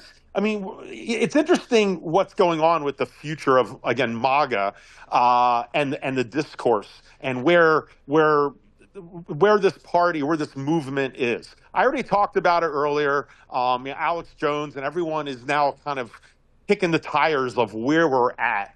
The being crestfallen, disillusioned, anger, betrayal, all this kind of stuff, wondering, and I hate to say Trump was the last hope for a lot of people. It's not that, we thought it was all about one person, but, given all the options that we had at the time, to have someone that was able to throw into the face of both establishments, what else did people have unless putting on a third party again or not voting? You can see where people thought it was the last Hail Mary for America, for the culture, and more importantly, the most important thing that people aren't talking about that Trump has not done, really, has been exposing the deep state, which is not just Epstein. It's, the shootings, everything from the JFK assassination to the Butler shooting and Charlie Kirk and the January 6th and who shot up all the people, like fish in a barrel, and then the Nevada massacre that no one ever talks about. I mean, we have so many cases, all the lawfare that was used against Trump, if nothing else. I mean, I still have a lot of respect for Trump taking on, how many lawsuits and everything thrown at him. I mean, it was ungodly in essence, and one guy took it on, and we supported him on that merit alone. And so to turn on that is not only a betrayal, but it really is the crux of the problem now, because the voting rights, just your own rights. Will the system have revenge on everyone that pushed back against the establishment? And with Trump doing nothing, it also signifies that someone with those kind of balls, quote unquote, getting in there and then turning on the dime the way he did. And I know that's a loaded topic about why. The Epstein files, which more and more I'm starting to think that that's the case. Is it he was bought off? Is it the shooting that threatened him? I mean, who knows? The picture of JFK across the desk, which we all talk about. Who the heck knows? But if he can turn after a 10-year deal, and for him, who's all about a brand And you caught on that early too when you and I talked about it way back 10 years ago. It's like the Trump brand. To end his brand on the equivalent of Hoover or Benedict Arnold, even more so. I mean, that's how he's going to be looked at by most of America and history and the world. He don't care. He made more billions off of crypto and stable coins and sons. Yeah. But look, this cuts to the point of who Trump is. I mean, if it's about money, then yes, he doesn't care. But as a narcissist, he wants to be. I mean, you get to a point where it's not about the money anymore. He's got enough. He can't spend it all. You know, he's got the money and be able to brag how much money he has. He'll never have as much as Elon or other people. So why even try to compete there? The only thing that you have above that is your legacy. And look at what he's doing. He changed the Gulf to the Gulf of America. I think that's what it was, right? You know, down by us, right? He changed the Gulf name, and now Lake America, whatever he wants to do, he just did today. He's Mount the Rushmore. Ballroom. He's got the ballroom, Mount Rushmore. He's looking at the golden arches, you know, for himself, for his own library. He wants to make that triumph arch, you know, like from France. He wants to make a Trump one somewhere. I mean, meanwhile, we're not touching all these items that he promised. But you can see how important it is to him to solidify that I was here. It's like scribbling your name in a tree. You know, that's what he's trying to do for history. And he has to fight harder and harder as his reputation is crashing around him, and he's lost control of his own base, you know, of the narrative machine. No one cares what he says. I mean, he's doing interviews and things that normally used to get huge ratings. People are not tuning in. He does these rallies, and you don't have nearly as many people. Well, what's he going to do? He's going to say the war, Hormuz is open, it's closed, it's open, it's closed, it's sanctioned, where you won, we're not win. You know, I don't even publish a lot of it anymore. No, every time exactly. He says something, I'm like, I'm not putting that. That's number 27. I don't care. But what I'm making the argument is, and look, I don't know 100%. This is just my feeling. It's easy to think it's all about the money. And yes, I mean, I'm not saying money doesn't drive him, and maybe, you know, it's a big part, but I think it's more he's a narcissist based off of his actions. I mean, people have always said he's a narcissist. I mean, it's pretty clear as day. He's like the ultimate narcissist. So you get to a point where it's not about the money, in my opinion. It's putting your name and lights. It's like the pharaohs that built a giant pyramid, which, trust me, a lot of people are thinking it wasn't the pharaohs, but I don't want to get there right now. Just the standard view is the pharaohs built the pyramids, and it was like putting their legacy and scrolling in history.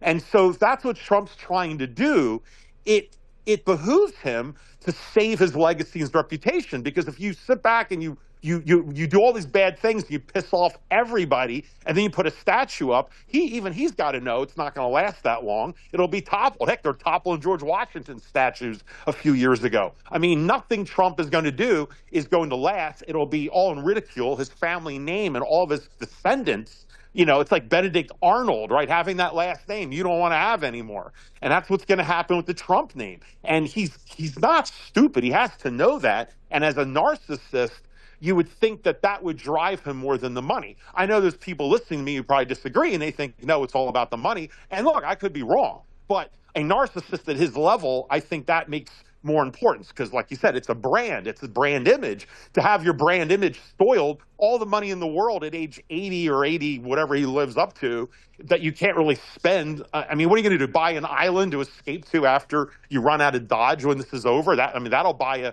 maybe a year or so, or whatever.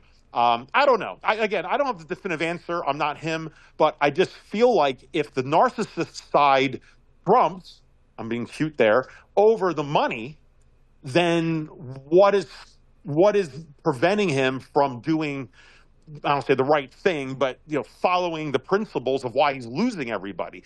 So if he can't do that, then there's something else controlling him rather than the money.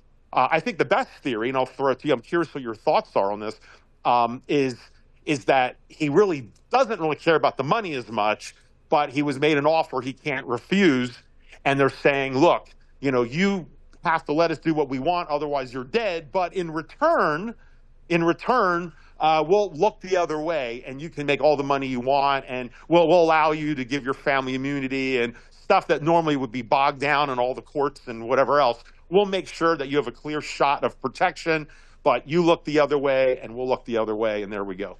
That's what I think is the most there's clear. going to be a full blanket pardon of everything for everybody for all time by the time he leaves. This is, well, one of the things that Iran did is they come out and go, death to Melania. Yeah, that's the ticket. Well, that didn't work too much. Barron. Yeah. Barron. Go get some Barron. This is, while he's, what's Trump going to say? We don't kill leaders or people. I mean, he's been doing it from the beginning of this war. So I'm just, it's gotten so illogical. I mean, there's something else going on, and we don't have enough information to understand what it is, other than they're narcissists and freaking whacked out crazy, and they don't think like you and I. Well, one of the arguments that you made on Trump is that he cares about his brand. It's his reputation, his legacy, his whatever, the family of what. And as you look at each one of them and what they're into, the Suns are doing the crypto thing. You got the USD1 stable coin, which is to back it has to be with, let's see, U.S. Treasuries. Yeah, that's it. Let's do that. And then, they're buying their own debt at a, short term so they can get rid of the long term that they do. Some weird ass. I've had it explained. I've posted videos on it. I've watched several of them. I understand what they're doing, but it still depends on people buying the debt. Well, where are they getting it? From the companies, the pension funds, the 401ks, the financial planners that are like required to buy treasuries. That you're not in treasury. You don't have treasuries. You don't have enough treasury. You're doing it wrong. You're going to go to jail for not buying enough treasuries. It's just craziness. So yesterday, I sent an Andre Jink video that I thought was really good, the most recent one, to my family. I'm going, man, I keep telling you guys, get out of paper. If your wealth is denominated in dollars on a screen or an invoice or a statement you get in the mail or something, and it's gone, okay? That doesn't mean anything. They have to go after the pensions. They have to go after your retirement. They have to go after your Roths, your IRAs, your 401ks. Why? Because that's where the money is. The middle class in America is being strip-mined, and it's, you'll own nothing, and I ain't going to give you a happy shot. So this is what's happening right, not later. So I do the best I can. I mean, I don't want to, piss off my kids and so on. And I go, well, you're retired. My youngest daughter's here. She goes, retirement? What's that? I mean, so they're already in the mindset of they see what's coming. And then one of the reasons why we're doing the Occupy the Land thing, at least there will be a safe, food-laden place for them to breathe in and out until Freedom's Phoenix rises again. This is, I don't know what else to do because it's so bad what's coming. I can't detail or emphasize it enough. You can give history, you can give, philosophy, principles, whatever. It doesn't matter. It's coming. And when this happens, they have to have a big-ass war. They got to do the distraction, the justification for whatever, the confiscation of whatever. You're forced to, it's existential threat, Merca, and you got to whatever, and draft your kids. I mean, this is one other thing that they keep trying to get it to get legs. It is selective service. It's a draft. It's registering.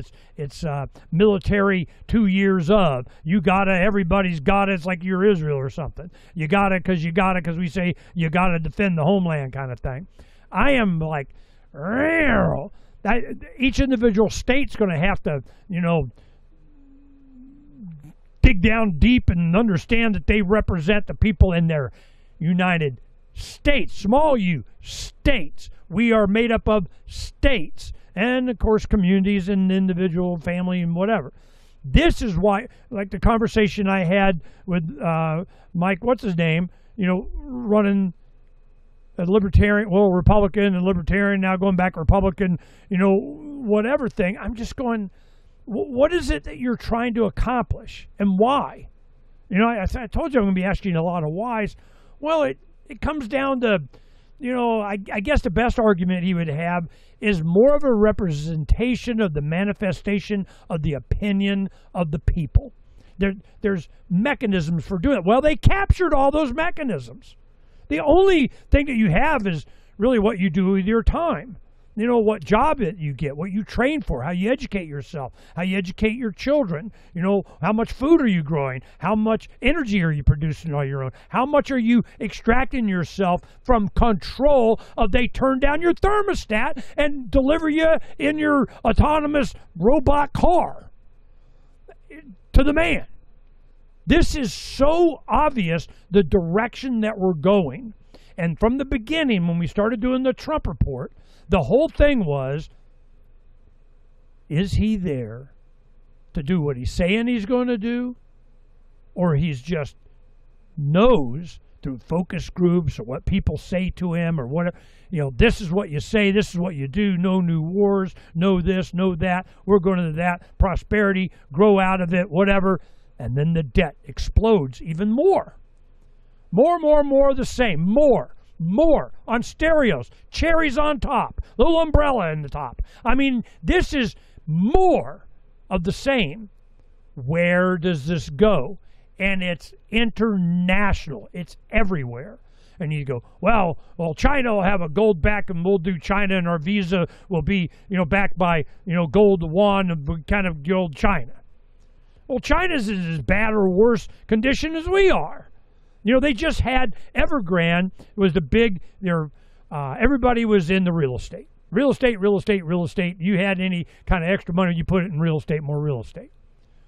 Well, Evergrande, they had all these ghost cities, unfinished buildings. They were just, that guy, they found somebody, the CEO, one of the head guys, boom, life in prison in China, which means life in prison in China. So they're doing this, I don't know, superficial whatever thing that's going on, but sooner or later, it's going to be human beings.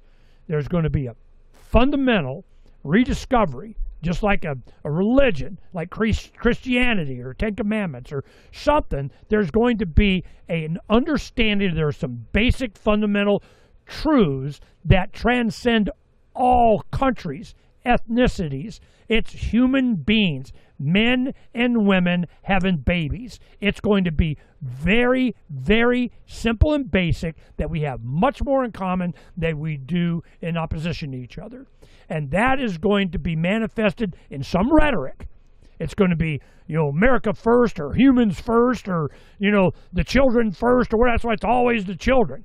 Everybody supported the children while they rape them, And I'm going, it is an enlightenment that I'm hoping I see as the only way for human beings to keep on keeping on, is that they come to the realization that we have to maintain our humanity, that what makes us worthy of breathing in and out, worthy of a just God not smiting all of us, and here comes the great flood, which they just had in Nepal, where I think they said it was a 2,000-foot cliff of a glacier ripped off, and that's what did the flood. A big giant, oh my God, tsunami from a glacier calving off a big giant chunk. So this is, it's going to be a God thing, and people are going to go back to God because, damn, this is happening now. I'm seeing it. And certainly when I was in Oklahoma, that's one of the reasons why my oldest daughter family moved there. They were heavily red, heavily Christian, heavily rural, heavily ranching. They just took out, my two grandkids, 11 and 14, or 12, 14, or around in there. They had my grandson, granddaughter. They went to the Western wear, got the, the cowgirl dresses and the jean boy of the cowboy boots and hats, man. They got hatted up. Well, what does our one of our granddaughters, she just had a birthday, which is on our anniversary, by the way, so you don't have an anniversary anymore. So we had August 11th, her birthday. Well, she knows that in the next week or two we're scheduling whatever. She wants a cowboy hat. Well, in Scottsdale, tourist trap of all things Western, we go there and they build you a hat, from scratch. Okay, what do you want? It'd be a couple $100 or whatever, but she wants a hat. All right, cool. We're going hat shopping. We're going hat building. This attitude, this mindset, this alteration from Grand Theft Auto 6, who gives a shit, is changing. It's going back to conservative, human, community, Christian, what would Jesus do kind of thing. As opposed to what? How many mosques they can put in? And that's where you will go about. There are incompatible ideologies with the American system. There very well may be. But you got to look at the individual. Are you part of this collective? That was a big thing they're going on about JFK. He was Catholic. Does he, do whatever the Pope says or not? It's like Ben Shapiro. Are you American or are you Israel? Then you have congressmen get up and say, "Oh yeah, Israel first. Damn, give me my money. I said my thing, Israel." This has to change. How will it change? Is it going to be a third party? Is it going to be the Republican Liberty Caucus and the new people of whatever going in? I have no idea, but it is going to change because humanity requires it for it to keep on keeping on, to breathe in and out and leave me aloneism. And whenever you start to twist that tourniquet around the throat of the American people and people in general, revolutions happen, fourth turnings, it's revolt, reprisals. Whatever, you're going to have a reaction. Well, they need to control that reaction. They need to temper it. They need to dial it down. They need to let it steam off. They need illusion, the illusion of choice. You got to choose a little bit. You voted. Did you vote? Well, if you didn't vote, you don't get the bitch. Yeah, right. If I voted, what am I agreeing to? Whatever the outcome is. Says who? I don't know, some, private company computer, and this guy lost, this guy won, we rule you now. You voted, and you don't get a right to bitch because you would have agreed to the vote if you won, so you sanction the vote. So the only time I get the bitch is when I don't vote. So this is how I'm seeing it's going to change. But in the meantime, there are so many people, so many influencers, so many leaders, so many pastors, so many pulpits, so many people behind the mic and the podium sitting there telling you, what we got to do and what we're going to do, and we nothing. Negro, do it yourself. Go out and prepare yourself and your family. Be decentralized in the authority you have over your life.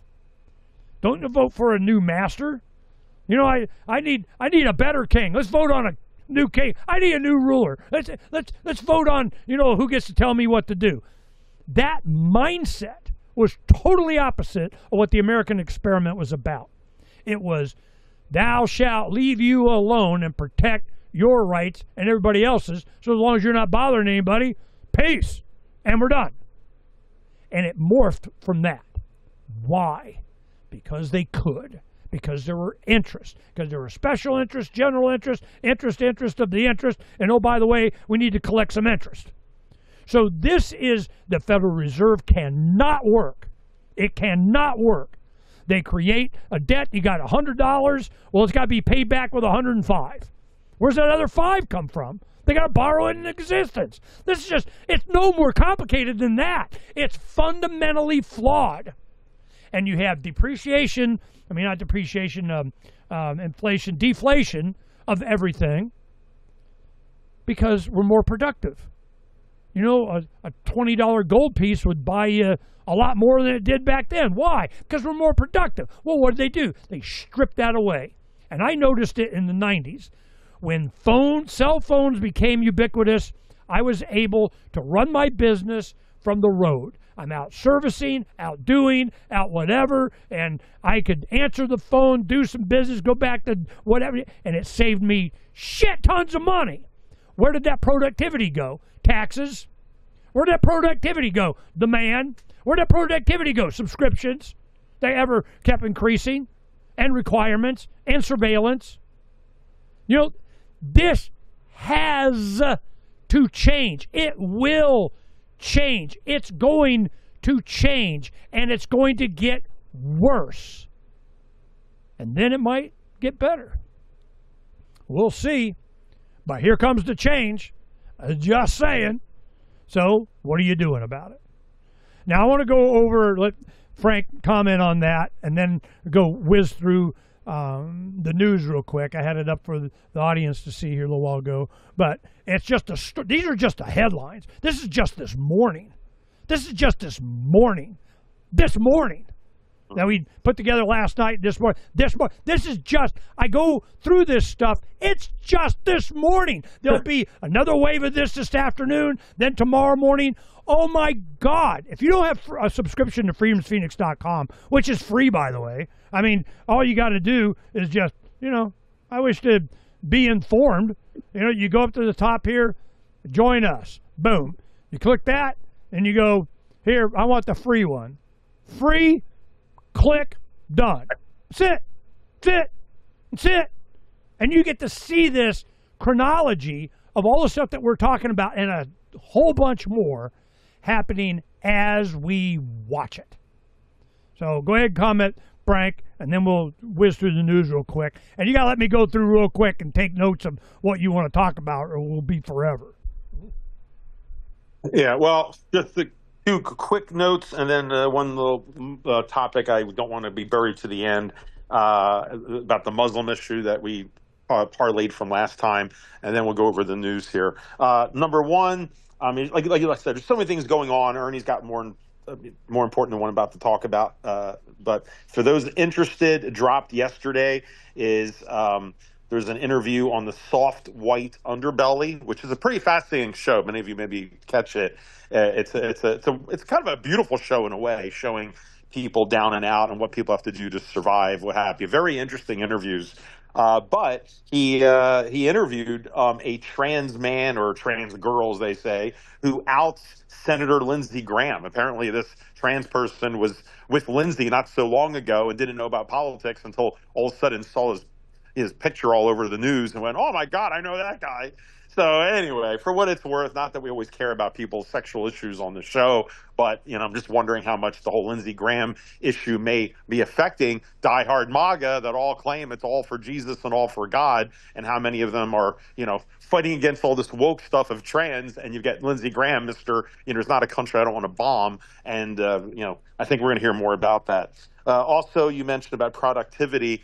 And this is a little tangential to what you said, but it's always good for people to remember that so much of the productivity of America was be careful how do I say this, just because it may not be as accurate, but how inflated our productivity was, or at least the cost of 40% of our productivity, which was when women were, quote, encouraged to jump into the workforce.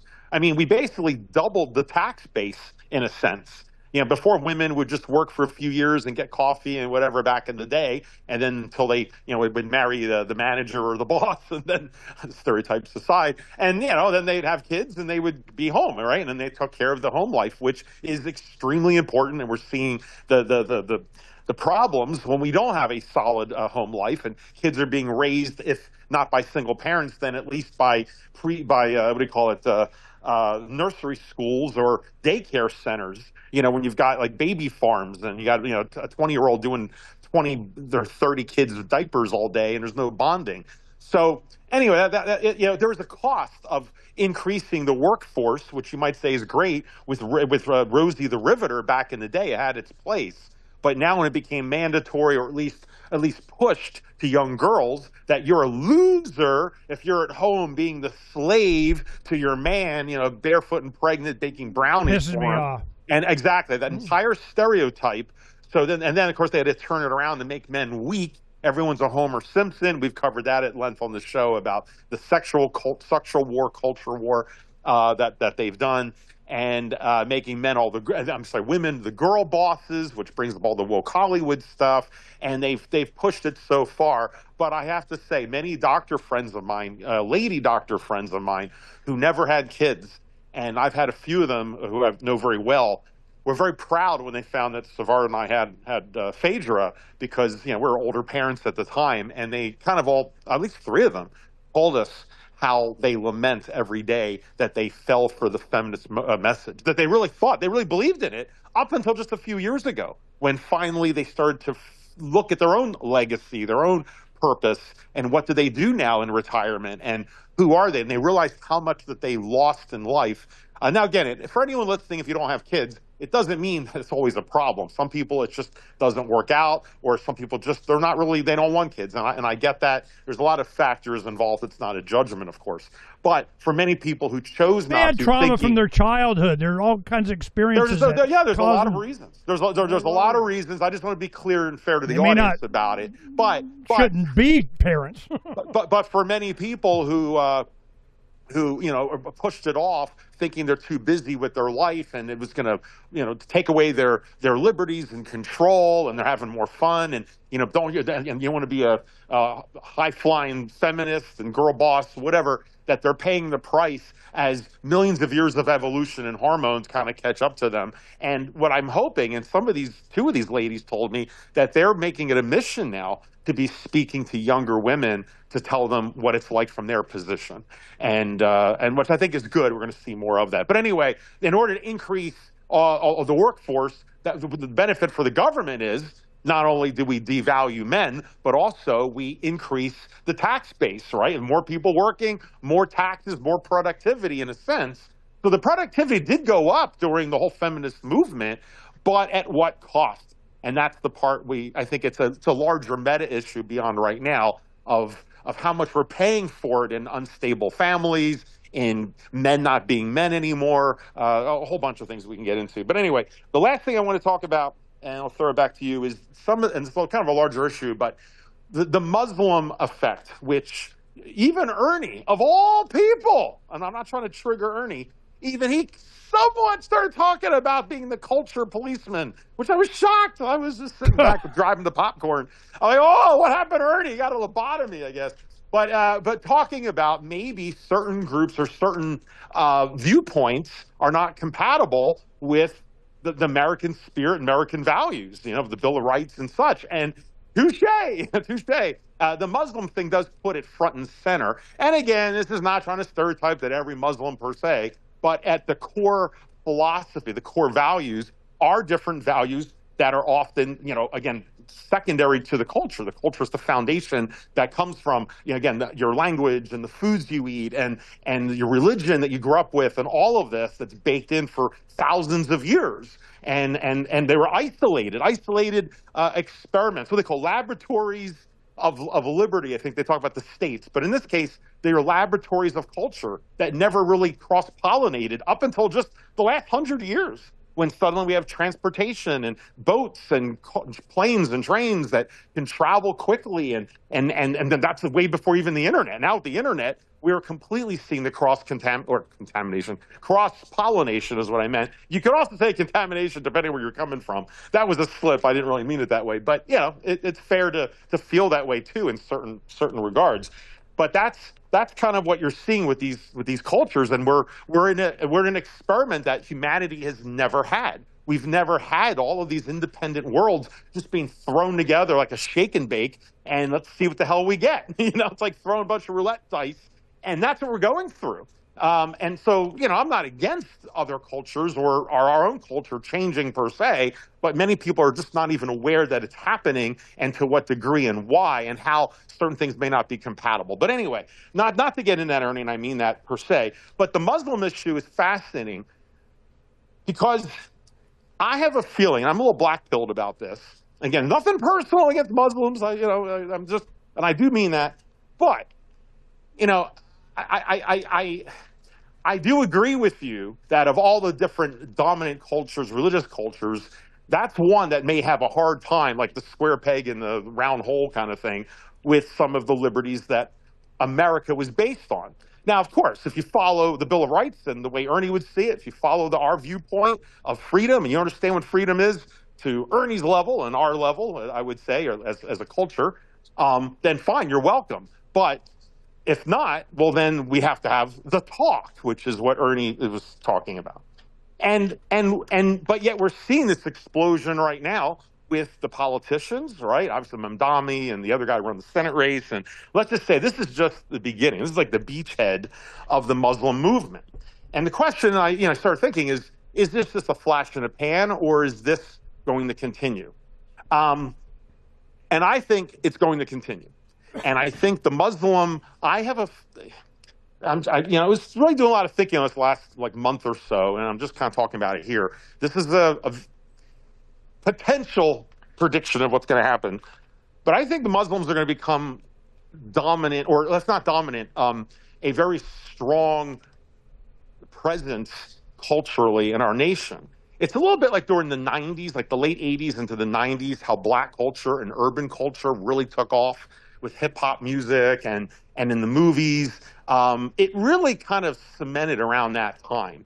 So what we just call black culture, that really took off. And notice you don't see the effect as much. You don't hear about it as much now. It's still around, of course, but that influence of the 90s especially, you don't see. I have a feeling Muslim culture is going to become more dominant in where we see in TV, heard about more. Your kids are going to hear about it more at school. And I think it's going to infiltrate America. And here's the reason. It's not just the politicians. I think it's because the perfect storm is brewing. And think about these factors. One is Americans are weak, especially the men, or the culture is weak. People are afraid to offend and this and that. And they've been browbeat. Everything's racist, everything's anti-Semitic, everything's this and that. So the standard conventional white American is just muted with a muzzle on, unless they're, big mouth like Ernie and I, and people like half this audience. So you don't have that. But the Muslim culture, especially the people here, especially the people who immigrated here, they don't have that muzzle. If anything, they're proud of their background and which they should, it's fine. But if they haven't completely assimilated, they're still in that, they're more of a pugilist view. They're willing to fight back. Also, they're not white. So if they fight back, they can't always be called a racist by the left standards. They'll have to come up with something else, which they will, which is anti-Semitic. We'll get to that. But they can't be called out for their race. And they're completely politically correct and don't give a crap, especially because a lot of them are still in regions where their culture did not assimilate. They're up in, Dearborn and places like that where, they are insulated in their culture, and they not multiplying people, but they magnify. So they magnify that culture. It doesn't get diluted out, which is one of my arguments I've said for years on this show.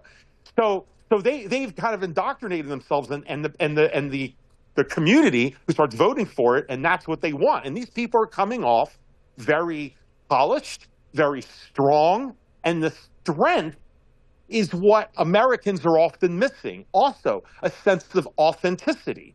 And this gets into the whole Israel deal. Because when a Muslim politician says, I am sick and tired of AIPAC, I'm not letting them affect me in any way, and the pressure of the Israeli lobby, and screw them, and pox on their house and all this. Well, whether you like the Muslim people or not, a Muslim politician saying that, let's just say, I have a feeling they probably mean it. You imagine if a Muslim politician gets caught taking AIPAC money. I can't wait to see the day of that. So there's a certain authenticity that right now, of all times, is strike when the iron's hot. Or maybe it's not even on purpose. It's just, time has changed. The culture's changed where it's that time for the Muslims now to ascend, to finally, people are going to discover this new culture and strength. Think about it this way. Think about and also it's going to show a type of regimen, discipline that Americans have lost. They've lost in their families. They don't have the strength and conviction of their belief in God for a lot of reasons. What's happening right now, I hate to say it, and I'm not blaming all Christians, but I think the Zionist Christians have created such a problem going in defending the pedophile circus act of supposedly draining the swamp, and they're defending, Epstein not releasing the files for Trump and to support Israel. I mean, all of that's going to backfire on them. It's going to be worse than the pedophile priests of the Catholic Church, and that stigma still holds over them. I did mention this last week. That's what these Zionist Christians are going to be dealing with when this Trump thing, however this thing ends, and it's probably World War III or whatever, the stink is going to be on them, not just Epstein, but getting us in World War III and ruining the last chance that we had at everything. And a lot of it, all of that ire is going to be pushed towards Israel, unfortunately or fortunately, however people look at it. But I think there's such a weakness or feeling of no control over their lives, and anger and people feeling like they're hitting rock bottom as an individual, not to mention culturally and about what America is. And yet the Muslims, as a community, I think resonate a sense of strength. Now, this, just for the record, audience, I'm not in any way talking about I'm trying to convert to be Muslim. That's not the point. But I wanted to throw an analogy. Notice how many people who come from broken homes, who grow up around crime, who don't have anything to themselves. They're in rock bottom, whether it's their choice or not, and they wind up going to prison. And how many of them come out as a Muslim? Muhammad Ali is a perfect example. How many people do this? There's something about a reorientation when you feel like you have nothing left. There's something, the strength and kind of solidification of who you are as a person, I think that people find in the Muslim faith when nothing else will apply. And I kind of wonder if that will happen to many disenfranchised youths out there at the same time that people are turning on Israel and or at least seeing how the Israeli government has got their paws and tentacles into us in so many ways that we've covered at length on this show, and probably not enough length because it's endless, it seems. I know there's a trope. There we go. There's another trope. But, we're now merging our defense department, unlimited money to them. And we can keep going on and on. There's no pushback. How do you push back about a problem that the liberal Democrats are seeing, especially the youth, and now the conservative youth, the Charlie Kirk wing, those that definitely saw through the current turning point BS, even the youth on both sides are seeing the influence of Israel. Now, again, I'm never going to convince, or I'm sorry, not that I'm trying to convince anybody, but it's not, some 65-year-old boomer watching Fox is not suddenly going to start, flirting with the Muslim faith or in any way. But I'm talking about the younger people when they have nowhere else to go. I think this Muslim culture is going to be more front and center. You're going to see them in politics, maybe run for office. That guy that just ran the Senate primary, I mean, he's pretty impressive. He's good looking. He's a physician. His wife as well. They're very articulate. They're breaking all of the stereotypes that, the establishment or definitely the AIPAC people want you to think of Muslim people. So they're coming off almost like Hunter Biden, where the stereotype is, oh, Hunter Biden's this slimy, drug dealer, cocaine pushing in his veins. And then he shows up on Candace's show and people are shocked. I remember Donna even told me about it after I sent her the video. And now Hunter's everywhere. He's done the circuit, And I think that's what's going to start to happen, a reassessment of who Muslim people are, at least perception that's going to be out there, and strength. And they're the only people, the only group who will actively and truly fight back against the Israeli lobby. They're the only group. And because the rest of them just don't have the balls or the fortitude, or they're controlled, or they went to Epstein's Island or whatever. And the President Trump right now is dictating, presenting to the world how even he getting to that level and he's collapsed. You can't fight back. So I kind of wonder when the debt is thrown on the youth, Generation Next, and they can't even own their own, PlayStation games anymore, and everything we talked about on the show today, you kind of throw in the towel, maybe culturally, and look for some strength somewhere, and these might be the people or the group to do it. And my last point on this is, what does that also mean for America?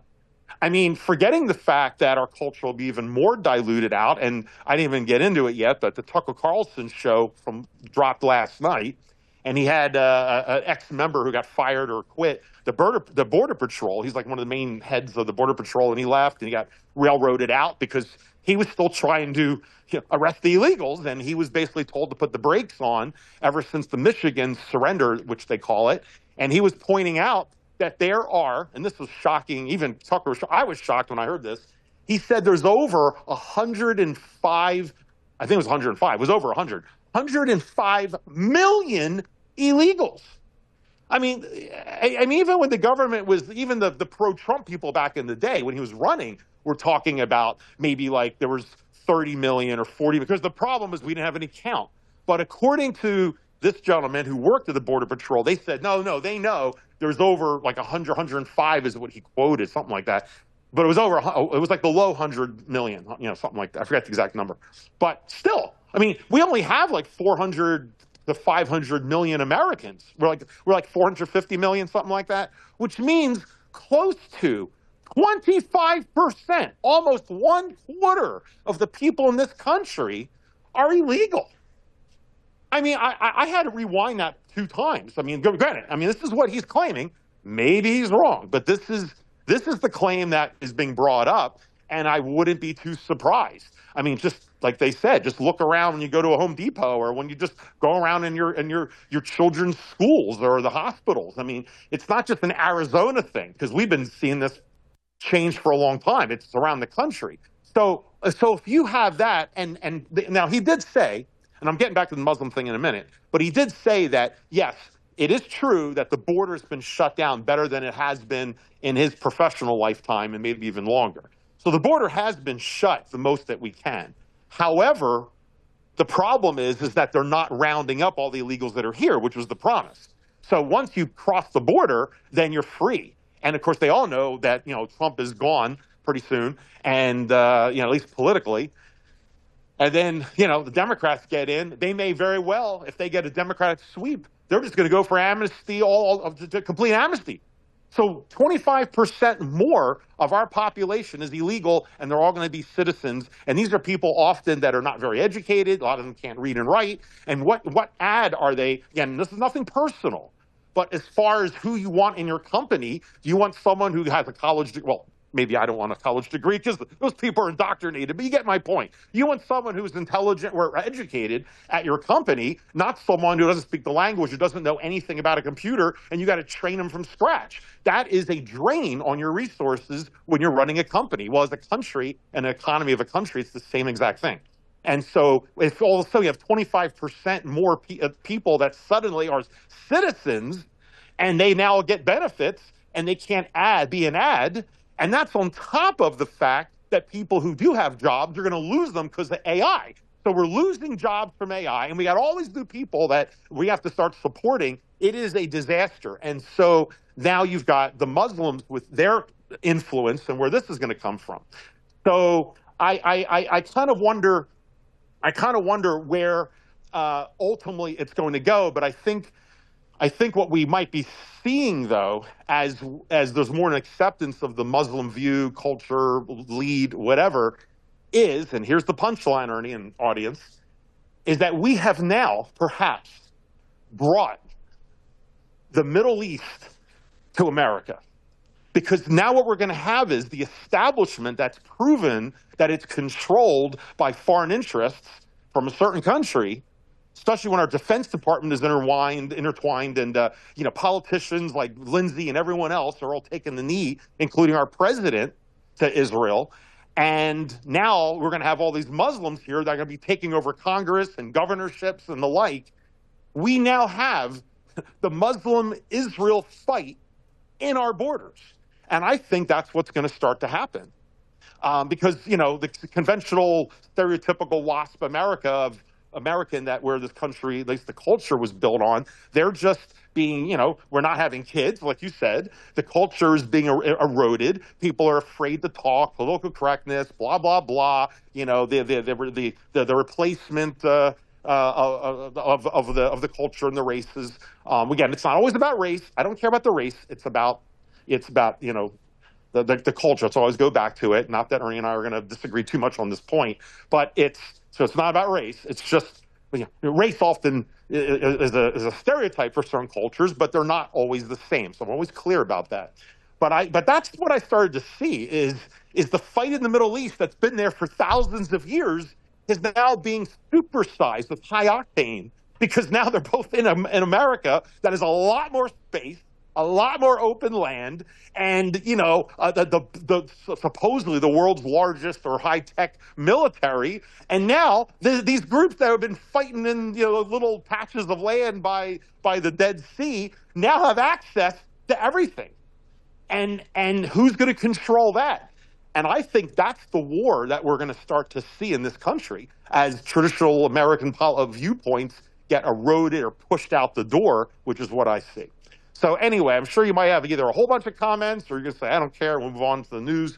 But I really just wanted to get that out. And as I'm seeing the chess pieces start to move together, and how the youth, I think, are going to have a little more of a gravity towards the strength that the Muslim groups are starting to show. I know older people, we can't see that perhaps. We have the old stereotypes and we can't believe what's happening. But, it is what it is. That's why I always hit on that culture train that annoys some people. But go ahead. Any thoughts on that, Ernie? Are you seeing things similar? You have a different take? What do you think? I think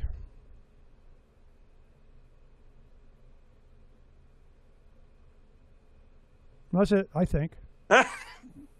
Okay. The main thing that I keep pushing back on the culture thing is that it's always, a religion, a race, it's a collective. The collective, we got the wrong collective here, the collective, when it's supposed to be about the individual. Well, what was the requirement for the individual?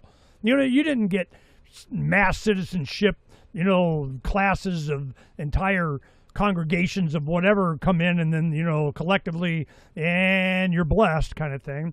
It was an individual thing. It used to be, when I was young, what we were taught and how it was manifested was someone wanted to be naturalized, which means that you weren't born here to be a citizen. You actually met the criteria, and they, tapped you on the shoulder, whatever, and you're done. You win. They go on. People like Melania. I mean, Trump's wife. She naturalized in some way. Well, what is that criteria? Well, it used to be totally. I mean, you had to, read traffic signs. I mean, you had to be proficient in so much English. You had to understand our branches of government, how our government worked, what your opportunities were as a naturalized citizen. You get to vote. Vote for what? Who? How did it work? What was the House of Representatives and the Senate and, Judiciary and Executive about? All this stuff. And I totally agree. I mean, you got to check the list on every time you freaking download anything or go anywhere. Yep, I agree. You had to totally agree to something, to be a United States citizen, not just get an app on your phone. Well, what was that agreement?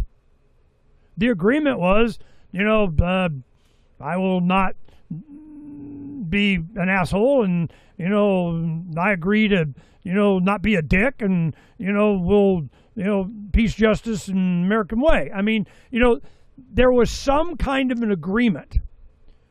Well, that's either not enforced, it's not taken seriously, it's not even done. So now they have a whole bunch of visas and they're going to be shipping people off.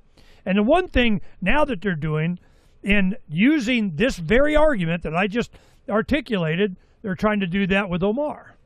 What's her name? How do you say it? Ilhan Omar. Ilhan, whatever. The headdress wearing Muslim congresswoman. So what was the deal? Well, she did it wrong. She, I don't know, something about marrying her brother and lying about this. She was a Somali refugee. Well, how did become a refugee? What U.S. interest was it that caused refugees, bring in refugees, force house refugees, subsidize refugees? Who are these people? Well, is it just votes? Is for some Democrat Congress? I have no idea. But the deal was that you support a Republican form of government, that you not be a traitor piece of crap, that you're not advocating for ripping off the American taxpayer with all of these, entitlement programs that they're doing and uncovering, and now to the point that Governor Newsom in California signed a law, the Nick Shirley Act, you're not allowed to even investigate anymore, because that was costing them gazillions of dollars. Whoa, hell no, we gotta put a whoa on this. Damn, a lot of stuff is coming out. So when you look at the individual, I'm going, okay, well, what did the individual do? They agree? Are they for, truth, justice, and American way? Are they going to be an add to society? And to be so, they had to agree. I pledge allegiance something. I advocate, for something. I signed here for something. But they lied. And if you can show that they lied, then you denaturalize them. So that's what denaturalization means, is that, from the beginning, you did it wrong, you lied, you broke the contract, whatever, and we're shipping you off. So they keep threatening doing this with Omar, because we got evidence that you're a lying little bitch, and we're gonna ship your ass off, and your little dog too. So it's like too late by then. I mean, it's the pot calling the kettle black. I mean, somehow the U.S. government is above reproach. We're the standard. We determine. We're the good guys. We would never let bad people in to serve our interest. And when they don't serve our interest anymore, we ship them off, or we got, it's just so much corruption that you can't justifiably enforce a law that you don't care about anyway. So it's all this two-tier justice double standard crap. So it's not that it doesn't matter and I don't care. It's there's so many other things to care more about that you're not paying attention to with this kind of distraction. Well, let's go ahead and go through the headlines here, and you kind of get an idea. Dear Mr. President, let cattlemen sell beef, not just cattle. So this is one of the restrictions that they put on, any and everybody, and what we're bypassing right now is that, they'll have, this is what you can do, but you got to sell to this distributor. You got to send to this packing guy, this processing plant that has the compliance with the man of the special interest, the man. This is, you don't have the freedom as an individual to contract with other individuals. It's always a collective way of looking at everything. And they'll always say, well, it's for the children. It's for your health. It's for the industry. It's for the protection of whatever. I don't need you to do that. The free market does that. I will take care of it myself. I just need you to prosecute force and fraud. When somebody lies to me about, they don't, they're an asshole. They don't, they're a dick. They didn't complete their contract, their side of it. They didn't agree, or they violated whatever agreement that we had. Well, that's why you have courts. Be it tort or civil or criminal or whatever. They violated me in some way. Instead of going and shooting them and have blood feud and, what do they call it? The Mayfields and McCoys and whatever, hillbilly. Hatfields. Hatfields and the McCoys. That's right. You got, this kind of, you got Budweiser trucks having to shoot them up with Miller. I mean, no, you go to the courts. Well, they're just so full of crap. They're ear snake. They're a part of the problem to begin with. Right now, you have one of the stories on here. I can talk about it now. Trump has this mail-in ballot. United States Postal Service won't deliver unless you whatever. And some Obama appointee judge goes, nope, I'm putting a whoa-ho on that. You're not allowed to do that. And then some other agency came out, no, we really need, okay, well, I reversed my decision. Now it's quit it. It's all partisan politics stuff on stuff that's really important. So I don't see the government as a solution to anything, or have them, rectify anything or judge anything. It has to be by the people. And it's like what you're talking about. All of a sudden, you're going to have the only people willing to go up against, Israeli control. You got all these Christian Zionists that, are, toting their water for them. And who's the opposition? Well, Charlie Kirk didn't, and you're dead. So what are you looking at? Unafeared Muslims going, we've been hating Israelis for a long time. We'll do it. Yay. Now we got a civil war between Israel and Muslims. Exactly. In We America. volunteer. Yeah. You know what I'm saying? Did we just sit on the sidelines and golf clap for the entertainment? I mean, really, what the hell is going on? Well, it's because it's been allowed. We're not in charge, I can tell you that. So here you have, they're trying to push the measles deaths and so on in the States, and there's always some new reason to have a new pandemic, it worked once, we'll do it again. And then finally you get officials refuse to cooperate as the county coroner confirms 0 deaths from measles. I don't know what the hell these people are talking about. There hasn't been any. Same thing happens in Arizona on water. Same thing happens on immigration. Same thing happens on some corporation, the Corporation Commission of Utility Rates of it's all bullshit. You scratch the surface even a little bit, and you find out it was a lie. It was just a political maneuver. So who's telling the truth? Where does that come from? We start to see another major Russian refinery up in flames as diesel nears historic highs. Who does this serve? They're sending in drones deep into Russia.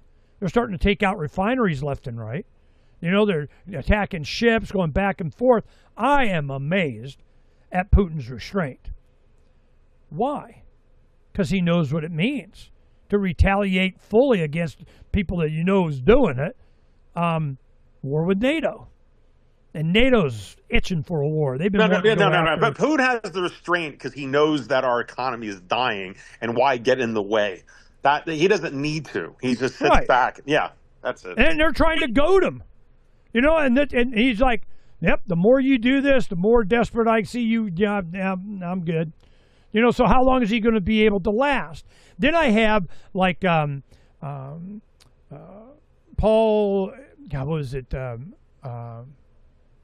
Paul Craig Roberts. Paul Craig Roberts has a blog. He writes, I check it out regularly. And the only reason is he was in the Reagan administration during the 80s, the Cold War of kind of whatever. And he's, I hate me some Trump and I this, that, whatever. Everything he writes, it has been, the word he uses, pussy-amos, whatever. It's where the word pussy comes from. He's calling Putin a pussy. Yeah, you're timid, you're scared, you're skittish, you're whatever. You're a pussy. And he keeps saying it over and over and over. Why? He's trying to goad him into reaction. Why? Because they need a reaction. So he kind of tries to come off of, our government, they're not doing it right. But, in reality, is he toting the water for the military-industrial complex or something? The neocons? Even though he says he's against them? Yeah, Putin, you need to do something. Do something. The guy with a stick poking Putin. Well, Putin's not doing something. He's, doing retaliation, kind of a measured retaliation, whatever a bunch of drones they hit Moscow with. All right, fine. Well, I hit Kiev. All right, fine. We'll do this. We'll do that. Oil exports go down. And wheat. Ukraine was the breadbasket of freaking, everything but the Western Hemisphere. I mean, the United States, you're making us some wheat. Well, where did it come in Europe? Where are the grains there? It was Ukraine and Russia. That was the breadbasket of. That's how Stalin came in, took all their food and starved them out. That's how a bunch of Ukrainians are by the tens of millions. So this is, it's happening again. It's all over. It's the same stuff. Well, what's Putin doing? The same thing Iran is. To win, we just not give up. We just stay in. We just, kind of keep the people in line and, arrest and kill whoever, I guess. But, we definitely don't want to go to war with NATO because that's what they want. Copper market is facing severe supply squeeze. Yep, here we go. The copper market is, I've been telling everybody, I said, after this silver thing, I'll tell you what you need to pay attention to is copper. Copper, copper, copper, copper, copper. Well, here you go. I was even looking at, how to get a bunch of copper and a bunch of nickel. Whatever. You buy nickels. Just buy a crap load of nickels. I got nickel and copper there. Boom.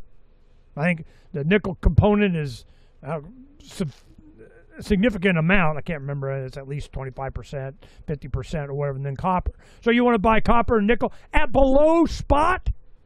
Just buy a bunch of nickels. And I was going, I could do that. Oh, that's illegal. You're not allowed to, you won't be able to sell them. You won't be able to. And I'm going, yeah, I think by the time I really want to, it ain't going to matter what your law says, okay? So this is how bad it's getting. They're already doing away with the penny. Now they're ready to do away with the nickel. Or at least put a crap load more, crap metal in them. Okay. All right, this is happening right in front of us. So then we get into, let's see, get down here. Future of programming. AI, agentic engineering, vibe coding, and Linux. There was another story on a guy who was a whistleblower, and he was going on about, AI is an existential threat to humanity because of whatever. And he was going on about how these guys get a mind of their own.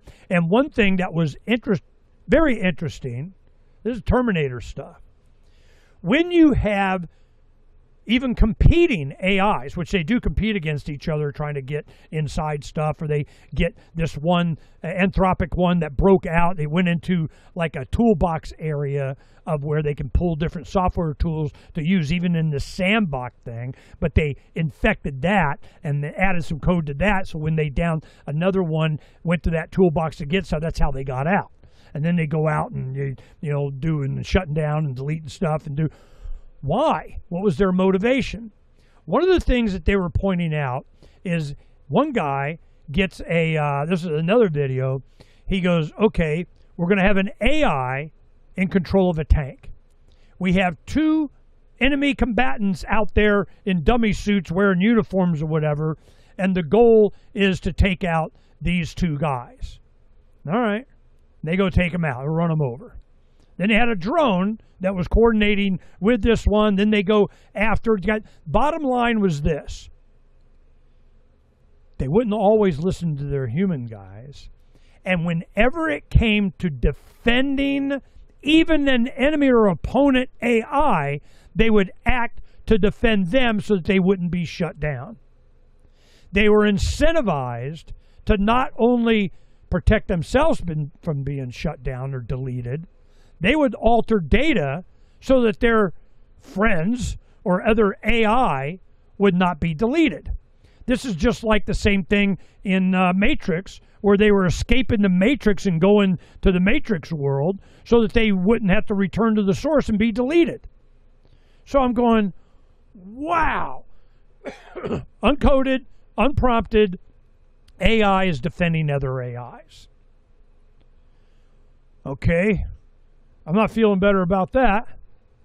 Then you have deportees that they did. They made a deal with Algeria, or Nigeria, which one was it? Liberia. They made a deal, it was some piddly number, 1,800, a couple thousand people or something. We're going to deport these people to Liberia because Liberia agreed, yeah, we'll take some of your deportees, bring them. Like El Salvador is putting them in their private prison. Liberia go, man, we'll, release them out in the field. I mean, whatever the conditions that they were. They have a plane goes there, and these deportees that they had refused to get off the plane. I guess they weren't willing to drag them out, so they flew them to Equatorial Guinea. Other countries are, well, we'll take them. Well, what happens when they don't want to get off the plane? Well, we'll take them to another place where it's sunnier. So I have no idea. And how much of this do you want to go into and study and learn and find? And there's one man, he goes to a county meeting or a city, and he goes, historically, I stay out of the city, and the city stays out of my business. It was a pretty decent arrangement, But then you all sent me one of those tickets from one of your AI red light cameras. And he goes, nope. You know, I'm coming now and going to pay attention to y'all. And the reason is because there's no appeal process. It's you, not you. Somebody else drive car and who benefits it. Same thing went here in Arizona with camera fraud. Back in 09, 10, 11, you may remember that. It was an initiative against, and, you know, at our headquarters, we let them use it. You know, I knew all the guys are, you know, Ron Paul activists and so on, and they needed a place to knock yourself out, peace out. That's what the workshop was for. So camera fraud everywhere. How did they get them out? Because they had to deliver a summons physically and give it to you for you to, and you had to accept it. Well, what if you weren't there to accept it? What if you just refused it? What if you didn't go by their mail-in automatic and they had to come, you know, find you and get you? Then they had to actually get you. You know, it just got to the point to where Red Flex, which was the main company, went bankrupt because they weren't making money on it. Because we were telling everybody, just ignore it. Well, this guy is at least not ignoring it, and he's educating everybody on how this stuff works. It's just a harvesting. You're just livestock being harvested in every way that they can. Illegally, doesn't matter. Then we have U.S. officials reveal reason for CIA chief surprise Moscow visit. Does anybody know this? Was it last week? All of a sudden, I don't know, I think it was a C-130 or military plane. You know, they didn't even fake it. It wasn't, you know, Air Force Two or, you know, a commercial plane or whatever. They take a military plane, land in Moscow. We want everybody to know we're here. Why? CIA John Radcliffe's surprise visit to Moscow yesterday, where he met with top Kremlin intelligence leaders. Citing officials, it was to warn against attacking NATO countries. We're here to warn you. We're going to come here to warn. No, they weren't. They can do that. They already done that. That's not what they're doing. They're negotiating. Yeah, we're going to this. If you're going to, you can't, and kind of, well, it's going to be retaliation. You know, where's all these drones coming from? Oh, Ukraine's building them. Ukraine's doing it. Yeah, maybe. With whose money? You know, how is it? You know, are they trying to goad them? We're going to this, we're going to that. What do you think they were really doing? Putin, we know where you live. Here's some pictures of your house. Here's some, you know, we know about your, your maid. You know, your 17-year-old lover of whatever the hell they're doing. Putin's KGB. How do you think he deals with this stuff? That's one thing they didn't count on. I don't know, but it's not what they're saying. They say this is what's going on. Yeah, like I'm supposed to believe you. U.S. Special Forces conducting operations inside Ecuador.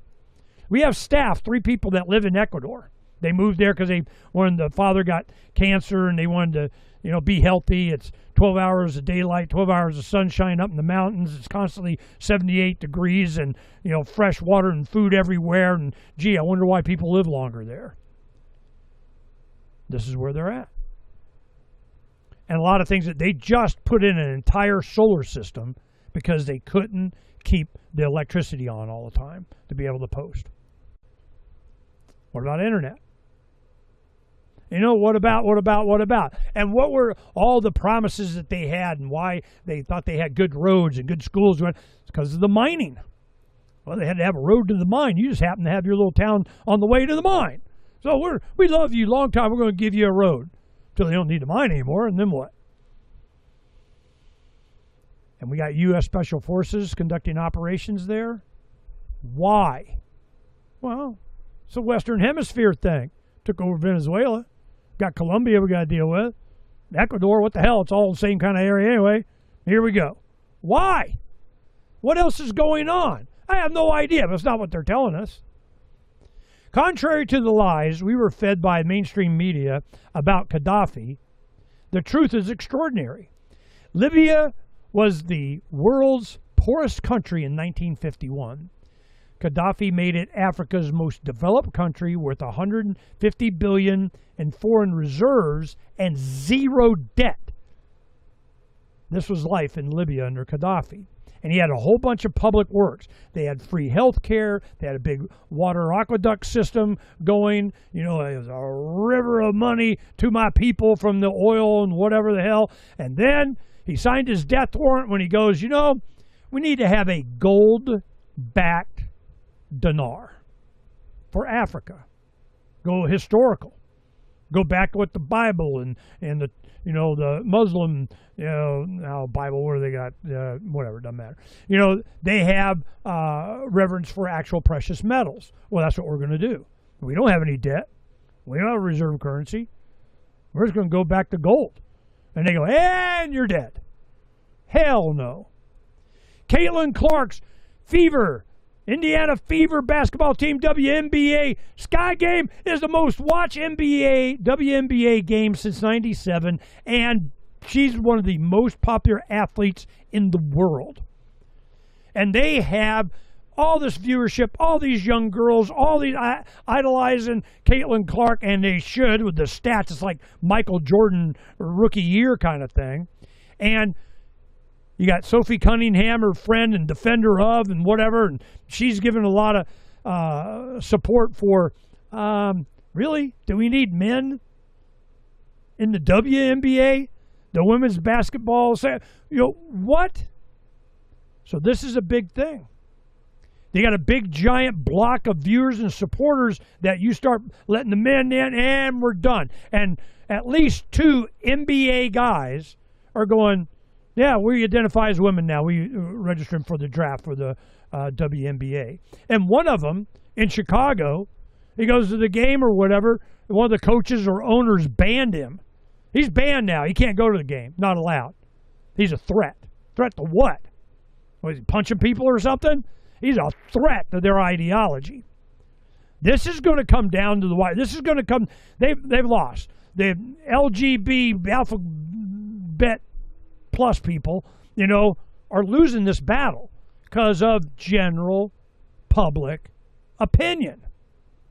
Well, this is waging. This is why Phranq and I talk about pop culture, the gaming, the movies, the comic books, the what. This is where it all builds up to stuff like this.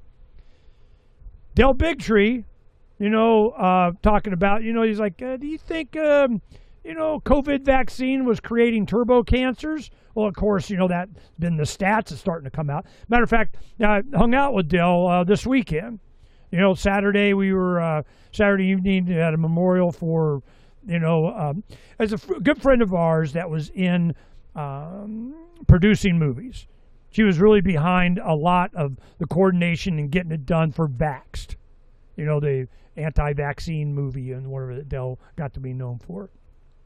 Well, her name was Kelly Gallagher. She's a good friend, great, wonderful human being. You know, about 65, she died from complications of cancer. She'd been, you know, fighting for a long time. So she's really big in the health and what caused it. And, you know, mercury was a big thing. You know, mercury rising, you know, she had even a special edition on Freedom's Phoenix there a long time ago. And so she was heavily involved. That's why, you know, we went to her memorial in L.A. And the day before we were, it was Sunday. You know, Sunday they had the memorial. Saturday, they had like a 60-foot yacht. They went out and cast her ashes out in the ocean. And so it was nice. We got to see, you know, a lot of friends and people that's in the, you know, pro-health freedom crowd that we know people from. So, you know, Del and I got to hang a little bit. Now, this is the one thing that I watched this video, how swarms of AI agents are plotting.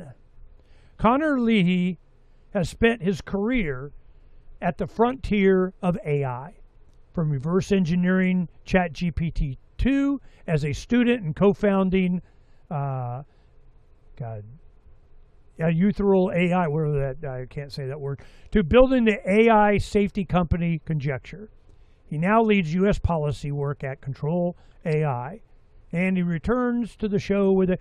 I watched that show, it was a couple of hours, and just telling of all the things that they were warning of how AI is a danger, and the way that they were not focusing any on safety or anything. It's just a race to the first has the super intelligence. And he goes, you won't be a country with super intelligence. You'll be super intelligence that has your country. He goes, that's how this is working out.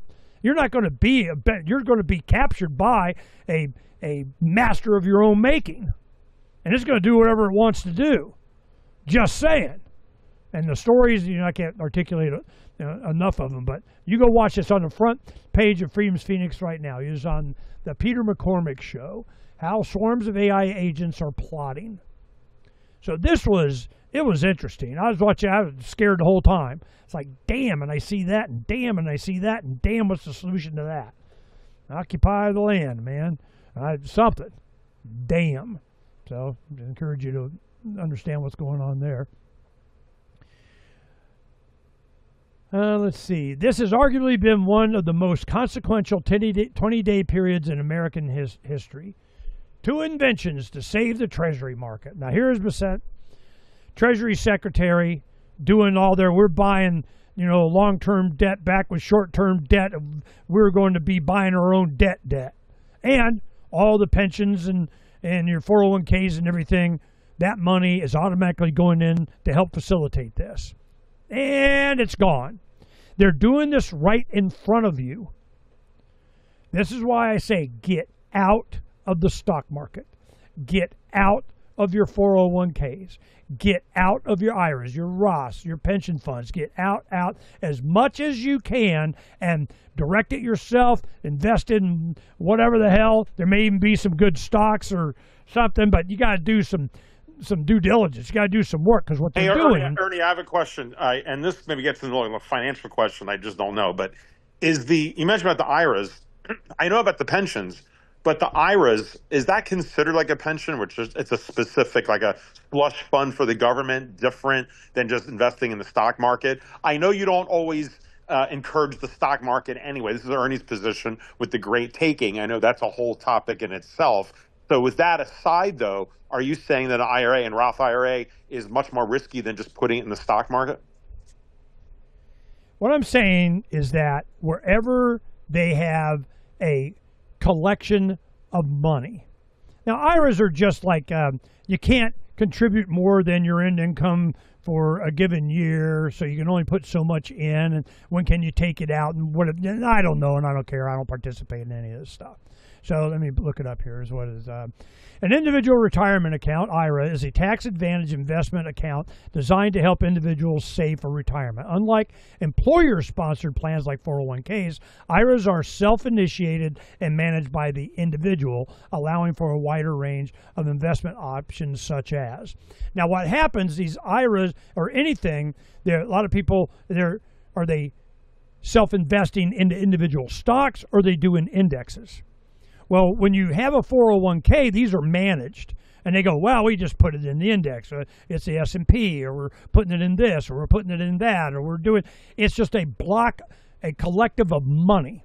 And whatever incentives that they use to, the tax deferment, or you get, better benefits or more time, or you can put more money in or less money, or you kind of, whatever the incentives are. Because a 401k, the incentive is that your employer matches it. You put in, I don't know, up to 3%, and then, the employer, well, why do they do that? Well, there's some tax incentive that they get from the government. It's in their interest to do it, either as a offering to you, or they're a large enough corporation to get some tax benefit. It's incentivized to put a big giant chunk of money somewhere. That's what it does. So why would they do it? I don't know. Because the way the laws are, the rules, the tax, they want to do it. To do what? To put a big giant chunk of money in a bucket somewhere, and they go, all right, it's in this bucket, you got in the bucket, I like the bucket, thanks for the bucket, and it's gone, thanks for playing. So how are they doing that now? Well, they're taking that bucket of money, and these financial planners and these index funds and so on that include the top 7, hyperscalers of whatever the hell. We got a bunch of, SpaceX and Tesla money, okay? And we're automatically taking that money from that bucket and putting it into that. And oh, by the way, treasuries. So it's just all these lumps of money that they're strip mining the American populace and our future with, because that is where the money is. It's no more complicated than that, because they can. There is buckets of money. How do we get that money? A little incentive here, a little threat there, a little, benefit here, a little whatever requirement there, a little whatever, and it's gone. So that's why I say get out of paper, because you're not in charge of it. Even if a self-directed IRA, it's limited amount you can put in each year, yada, yada, yada. But it's a bucket of money. Can you direct it, or are you putting it? How would you put it? What's the advice you're getting for putting it? Who are you putting in charge of putting it? It's a bucket of money, and they're going to get it. That's my point. So where is it? I want to McDuck it.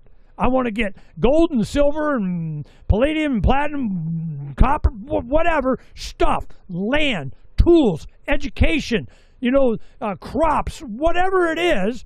Without a computer-controlled, you're not allowed to fix it tractor, and you have the ability to keep breathing in and out, to raise your children, to have a full understanding of what's really going on. Because if you don't, they're going to take it from you. It is very simple. I'm a bumper sticker guy.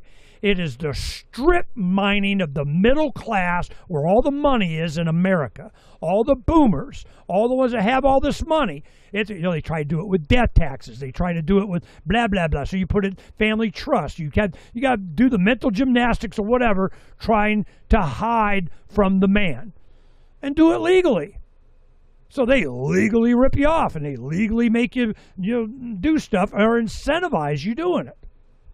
So it's just another way of putting a bucket of money. That's it. So however they do it, whatever, I'm not the guy to explain it and don't care.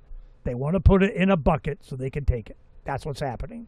Well, and yeah, both of us, I guess we just have to get more clarification. But the reason just to refine the question is that, like with pensions or other funds, the government controls. It's like their lockbox, quote unquote. God, I miss Al Gore. Whatever happened to him? But I understand there's the actual pile. Whereas with the IRAs, my understanding is that they're self-directed, so people are able to invest whatever they want. It's just they get the tax dealing that they have to deal with their accountant through the feds. But it's not like there's an actual pile of money that's the government controls the IRA. It's your IRA. It's your stocks. It just has the IRA classification over it. Now, again, guys, I'm probably a complete moron with this, but that's why it seems. Are you in the separate. stock market with it? Are you able to take your IRA and put it in gold and put it on your mattress? Are you able to do that? Are you able to do that? No. It's got criteria. It has to be put this. It's just like they're doing with the Treasury thing. Thou shalt buy treasuries to back your stable coins. Well, I guess there's a difference. Law. Well, I guess there's a difference between you probably won't see a difference here, but if they control what the parameters of the IRA is versus do they have legal access to it. And again, that word legal, when they can, they will. I get it. We all understand that they can flip a switch, do whatever they want at some point. But the way it's set up now is it's not like they're in control of the bank account, like with the pensions. In this case, these are IRAs that are done through your own stockbroker. It's your own stocks. You set them up. You can set the order with your stockbroker through Merrill Lynch, or they're not even around anymore. But these kind of people, it's just you're following rules that the government sets up for your IRA. It's not that they have control over it. Now, again, I could be wrong, audience. Some of you probably screaming. I have no idea. But we'll look into it. But that's why I brought that up as a difference. Either way, point taken. I understand what you're saying is hard assets, something that is not on a screen in any way in cyber world like Tron, where they can go and just take it. All right, so we ask a good question here. Can you use IRA retirement to buy precious metals and take possession? Yes. Oh, you can. You can.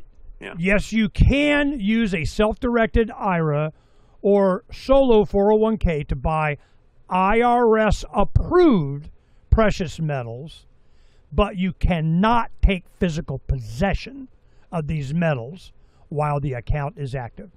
storage requirement. IRS rules strictly prohibit storing IRA-owned precious metals at home or in a personal safe deposit box. They must be held by a qualified third-party custodian and an IRS-approved depository, which means it's not yours. Hey, wait. Hey, ask your chatbot girlfriend why that is. What's the reasoning behind that? See if it says. Okay. Well, crap. Yeah. I can go, and why? Yeah, and why? And why? They say because we said so. How and why have similar... Now we can go down. It didn't immediately do this. Difference between how and why. That's not what I meant. So anyway, the point is I went through this when the housing in 08, 9, 10, when it went. My brother-in-law is a VP Moody's guy. And he was like going, yeah, everybody on Wall Street's reading Atlas Shrugged, and we're all like reevaluating this precious metal thing. And, where do you get yours and how? And I tell him I just accumulate silver. Really? Have you seen the light? They're starting to see the light down there? Well, he definitely saw the light when he saw that he couldn't do this. He goes, all right, well, I got about your time. I want to get into silver. Nope, can't. Not allowed. You can only do this in the store. Well, I want a touchy-feely because I've made a big thing. You've got to be able to have control of it. Ownership is control. Ownership is it's mine, not somebody else's, no conditions. Mine, did he mine? Well, he found out he couldn't do it. He's going, holy crap, yeah. How do you get out? Well, then there's tax penalties if you take stuff out early. Don't care. I remember it was before the .com bust.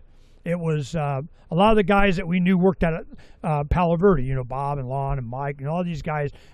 Libertarians that they're good friends, and they all made the decision. A lot of them they just go, yeah, they wanted to keep their Arizona Public Service pension, or at least most of it or whatever, and all the stuff that they had in their foot. A lot of them just said, nah, we're good.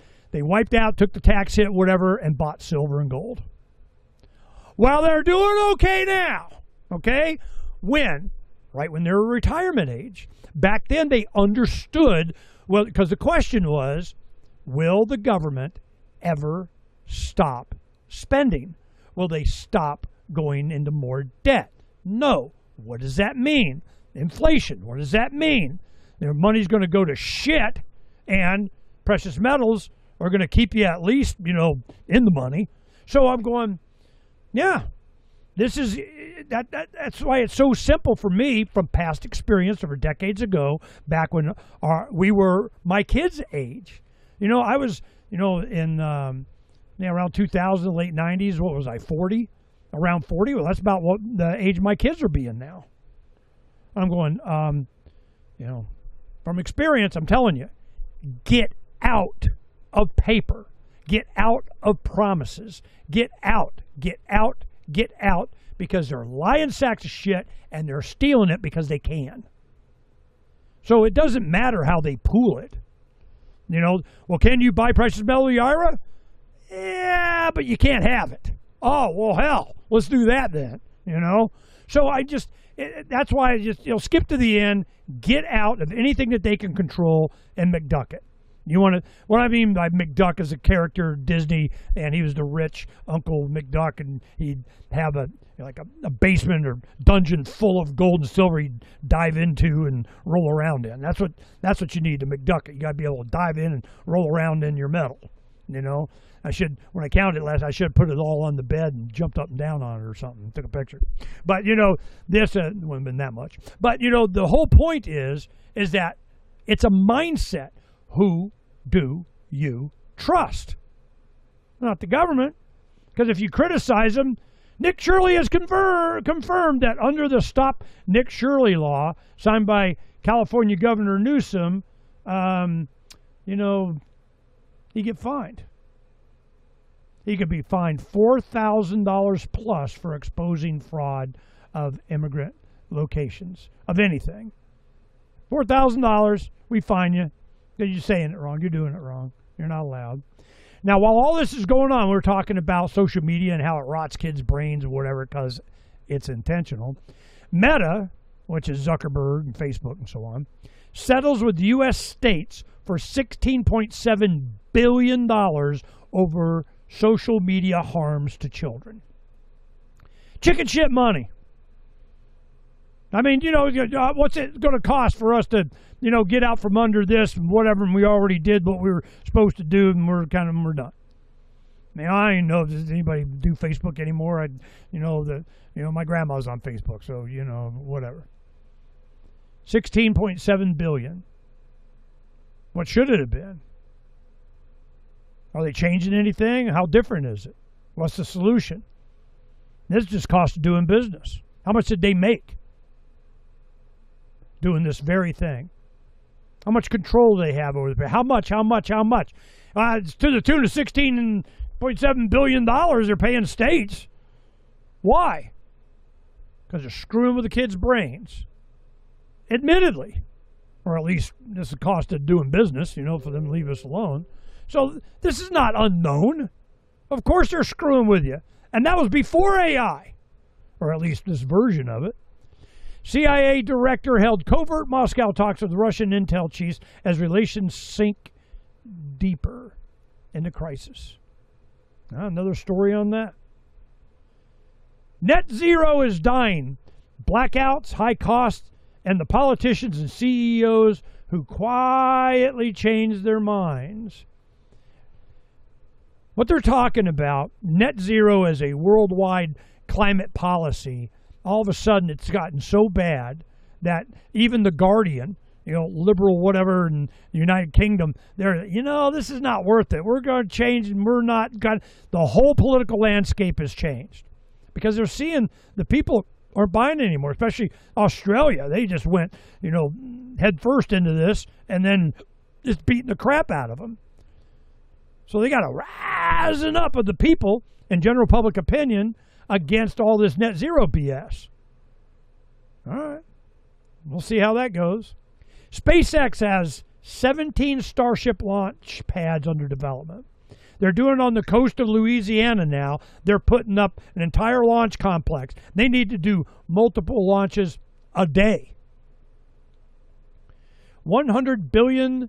Starbase Louisiana will have 10 pads, 5 complexes, and it'll start building in 27. First launch targeted 29. They're stopping Falcon 9 delivery of Starlink satellites now. And I go, already? They said, they're phasing them out. And, whoa, well, make sure you got Starlink, working first. Oh, Starlink's going to work because we're going to make it work. Okay. I mean, you said that before, and then you went back to, we'll see. You got Falcon 9 and Falcon Heavy, which has 3 boosters on it, and they can really get you going.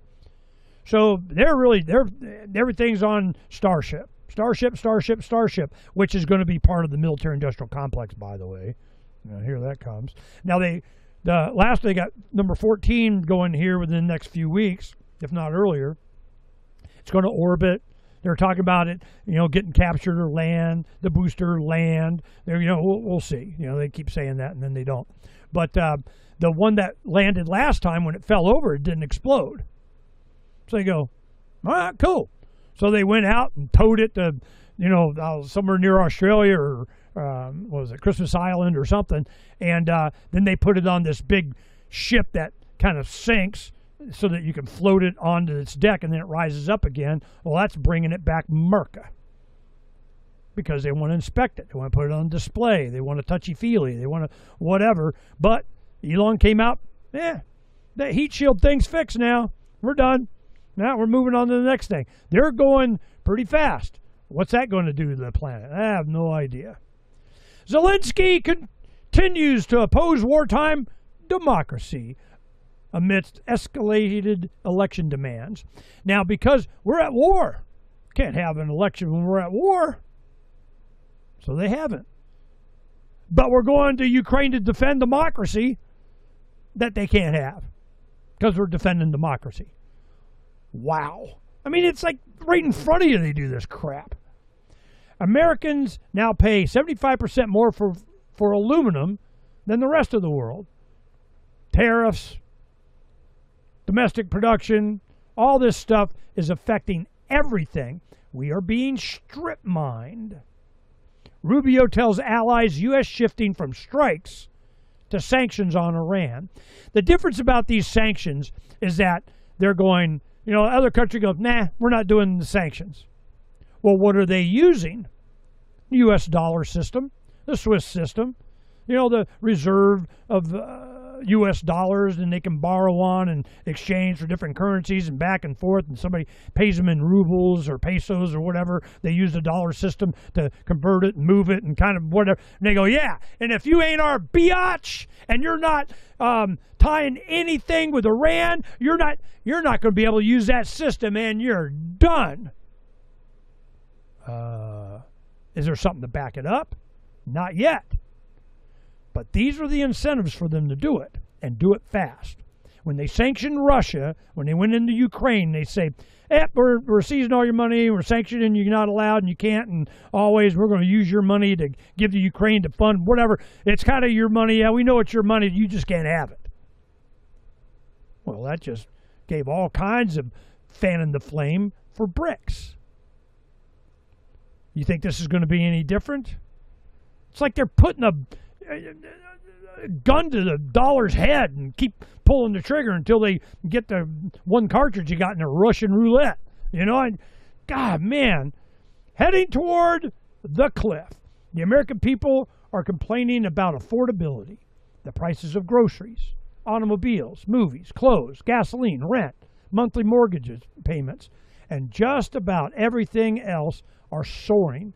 Many Americans are having a very difficult time making ends meet. This is the situation we are in now. What do you think is going to come out of that?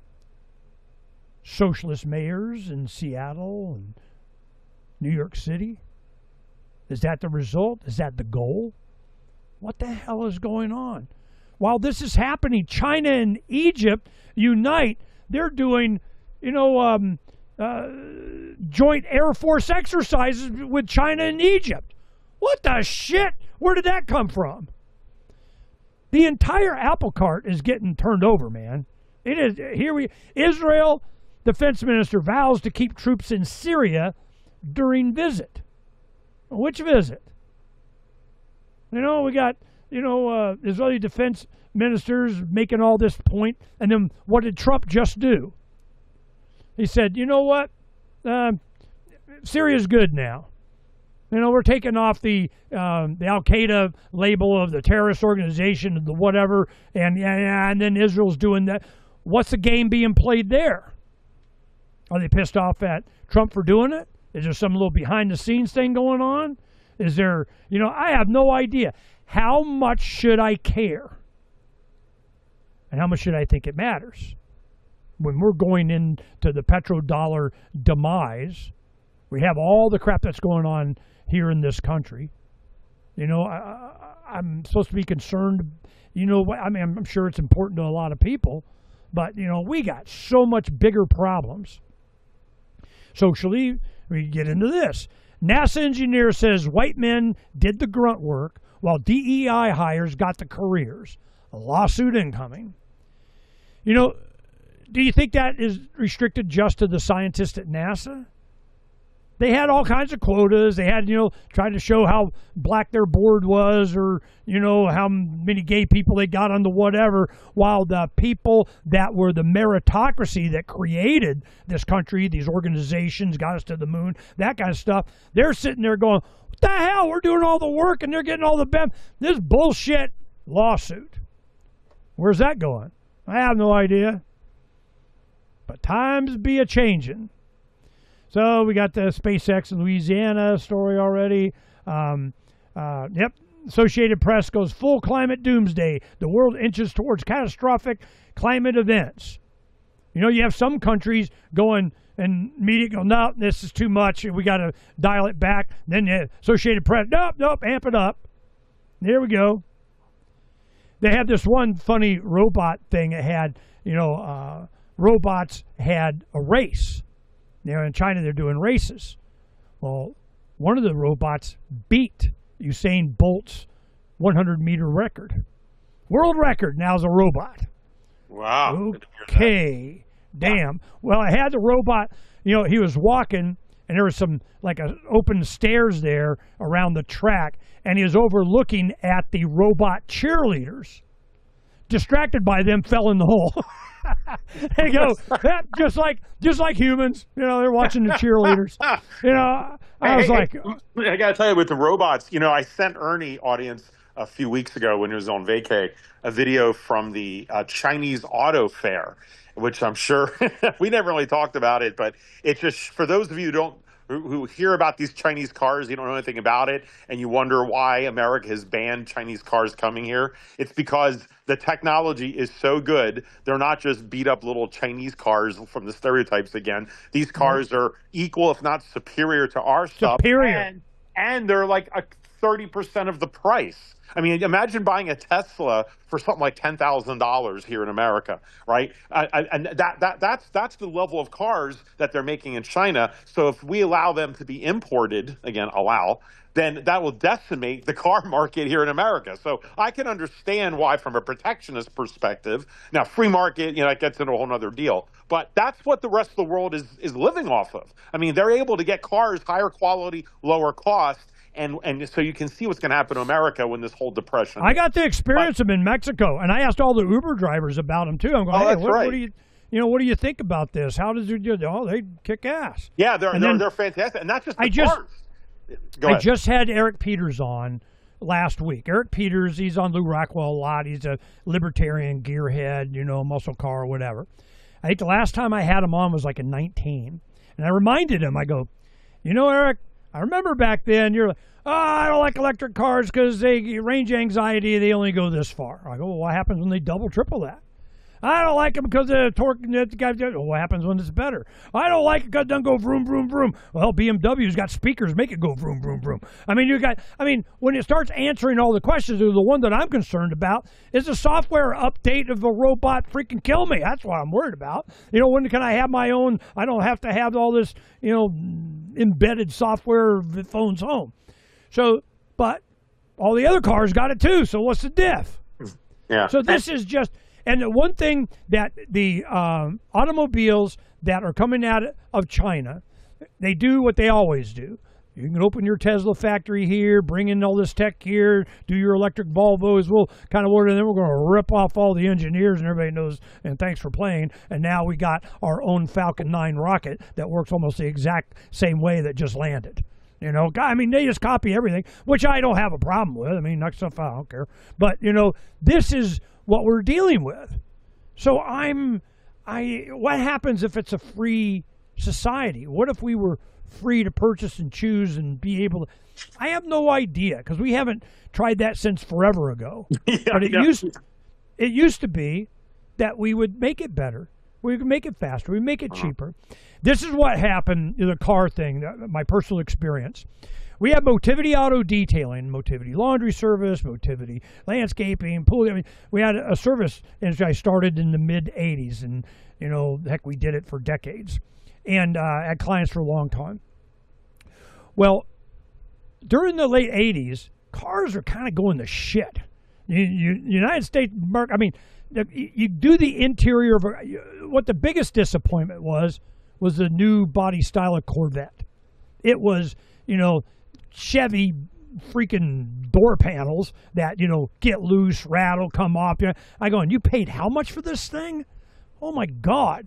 Then you had Cadillacs. Cadillacs a little better. They had good suspension, right? They got a little bit of power, kind of whatever, but the trim would fall. The interior would fall apart. The cloth headliner would always, a few years and it starts sag. It's just crap that was unnecessarily that way.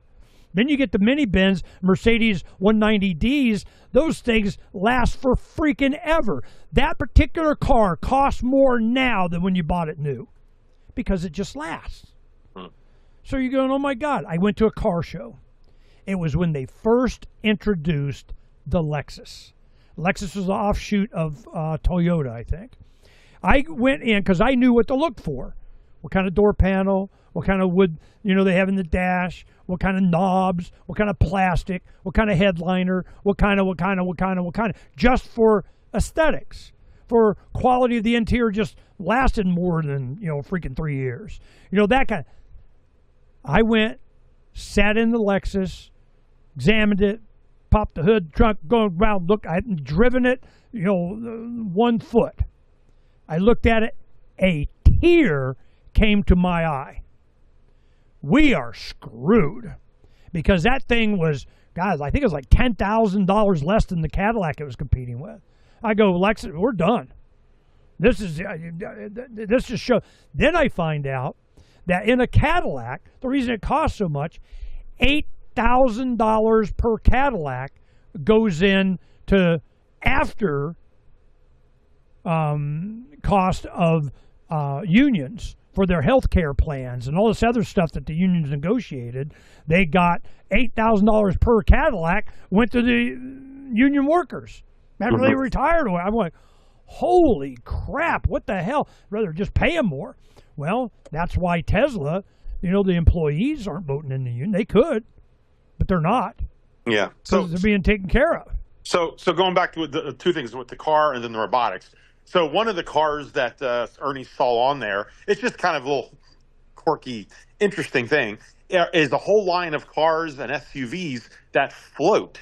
They actually can fly, like kind of like mini boats in the water. And it's standard. It's standardized. It's not some just little quirky deal. They claim the reason is there were a couple of famous Ride the flood. There were flash floods in China, and many people died. It was like a big news event across the country, and it's a real fear. So having cars or trucks that float and can survive without even a worry, it's just like a standard feature, like airbags for us. Anyway, so there's a bunch of very fascinating to see those videos. But then there was another video, very similar in that vein, Ernie. I did not send you. Maybe I will. And it was about the robotics convention that was also in China, in Beijing. Oh my God! So the first thing that I learned, the girl robots are getting. Oh my God! Ernie was getting all excited looking at the robot convention. I can tell. But first, the one thing that I learned is that there was no American companies, all right? Like America has enough, we can't even compete, apparently. And then granted, some of it might be trade war stuff. Japan was the leader of robotics. Remember, they had one of the first robotics. I think it was through Toyota. They made one of their first, like, little, I don't know, artificial man back in the 80s. I mean, it was very, very crude by today's standards, but they were setting the bar. The Japanese during their heyday, and we all know the Japanese tech. Because they needed nursing home help. They were the robotics a champion. Well, at this convention, they had only one booth of like hundreds of companies that were every one of them Chinese. And this is an international convention. It wasn't trying to, keep anyone out. The Japanese had one. Now, it had a cool robot, but it was acting like Charles Barkley or somebody, or Michael Jordan. It was this tall, limber robot, and its job was to take basketballs and shoot it across and make, swish baskets. So, I mean, interesting to see. And also because the robot was on a wheel. It was kind of like riding a unicycle. So it's balancing itself on one wheel and being able to perfectly take shots. So that was trying to just demonstrate proof of concept and what you can do with gyroscopes and all of this. But the bottom line, and everyone admits it, is that Japan has completely given up and lost the robotics race. Now, Japan has decided to go a different direction. Apparently, they've decided, instead of making human form robots, which China is now completely taken on, they're using their their competitive advantage is making robotics that have nothing to do with humans, but for applied services, applied areas, such as new robotic arms for space, to be able to maybe mine stuff on asteroids, or to do for industry. If you got something very kind of like a real special part of an assembly line, you're going to make a custom China's robot. making them hundreds of thousands at a time. They got armies already. No. But but China's making them as individual robots. What Japan has decided is they're not going to go down that path because they're not going to be able to compete with that. But so true. but especially they don't have all the resources like China's, just the land and just the natural resources, right? But they're deciding Japan is going to go with the subtleties of making kind of like the highest end, almost like the Rolex of, or I don't know, the Lamborghini of robotics to be able to do a very precise, specific job. And they're the ones you would turn to if you're NASA or somebody to do something very precise. But that's where they're going to the high-end market for specific functions. So but they've lost what they thought were going to be the leaders in making, iRobot robots. And that is where China comes in. But they're tackling it in different fields. So one is making the robot that looks like or at least 2 arms, 2 legs, and can dance like Michael Jackson and do the martial arts demo that we played on Freedom's Phoenix during the Year of the Horse centennial or whatever it was in Beijing. That was astounding. If you guys haven't seen it, it was like 100 robots that were doing a full martial arts presentation. It's like the big New Year's show that's held in Beijing every year. It's like the president is there, Jackie Chan shows up, like everyone's there, and they had these young kids that were like young Jackie Chans doing martial arts with these robots, and these robots had staffs and swords. The first time I've seen robots with weapons. Right now, granted, it was all kung fu demo, but there was definitely an overtone to that. No, it was scary. It was the Shenyang, whatever, the dance thing. Don and I went through one time. They are now. It was something like that, and they're incorporating robots into this. Yeah, and they were doing gymnastics. They're sitting there with a staff fighting little kids, that were like 12 years old or something. And I'm going, what the crap? To them, it's cool, but we're seeing it as libertarian type. Scary as hell. A whole different way. Yeah, exactly. Well, now I think today we have an article going up. It's a robot that they already are starting to put with police, and it's taller. It's like 5'8", 5'9". They're not doing this small, unoffensive. They're doing this one, I'll kick your ass kind of guy. Yeah. So it's black and it looks, it's right out of a sci-fi movie. And they have another one that looks like a human. He walks like a human, but then like a transformer, it changes into a quadruped, kind of like a dog. And all of a sudden now it can run quicker and chase you. It's like a cop that turns into a cop dog, right? Oh my God. So you have that. Well, anyway, so that's one area of robotics is the human or human adjacent, right? And it can do agility and act and walk, talk, whatever. But then you have the other problem, which is the making the robots look like human, right? That's the other problem, especially the uncanny valley. And so there's a company that was founded by like an 18-year-old dropout Chinese guy who failed his classes. He had to take his college exam. I think they said 7 times to pass. It's one of those stories. But he wound up being a genius in AI, and he has made now, or this company that has the most realistic robotic faces. I know we've seen faces that look real with like the types of latex. A lot of them are Japanese. A lot of the sex dolls, many of you guys probably seen these things. Yes, they look realistic. This is another level because it's not just the flesh looking, it's the micro movements in the eyes and the eyelids. They said at the end of the day, that is what the issue's been. It wasn't just the eyeballs looking realistic. It's the micro movements of the blinking, the movements, the subtleties that you can't really just program. And so they found a way for these robots to simply stare at you and learn from your communication style. This is like, thousands of people they've done over many, many years where they're training the AI to look at how human beings change and tweak their eyes and their eyelids. And it's got to the point now where the robot can predict what you're going to be doing before you even change your eyes, right? So therefore, the robot can start to show little twitches in its eye. And I don't mean in any kooky way, but it's so subtle and it's so realistic.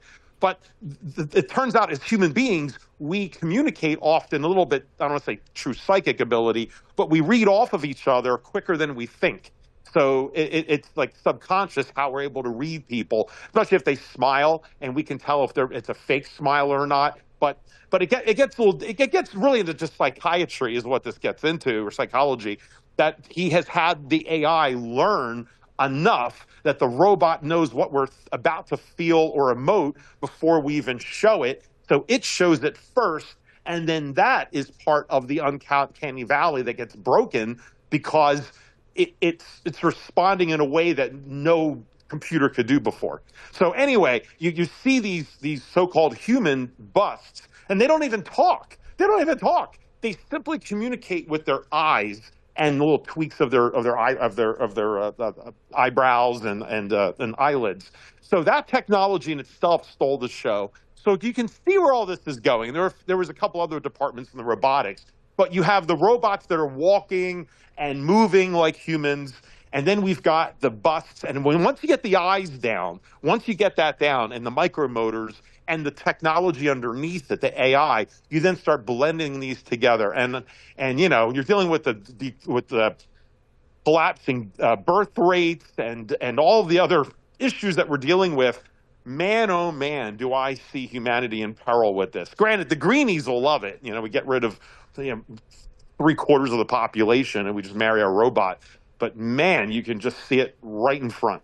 But the thing is, it's all China. I mean, China is the powerhouse. They're making their armies, and they have the resources. They have the precious metals. They have the exotic metals, the utility metals, the ones that we farmed out, we gave up, we have no mining. It's all off in Africa. I've said on the show a million times, China spent the last 15, 20 years making bridges with Africa, making deals with all the leases for all the mines in Africa. They have all these exotic metals that Donald Trump is now kissing at people's butt trying to get just for our military, let alone data centers, let alone PlayStation 6s, let alone robots.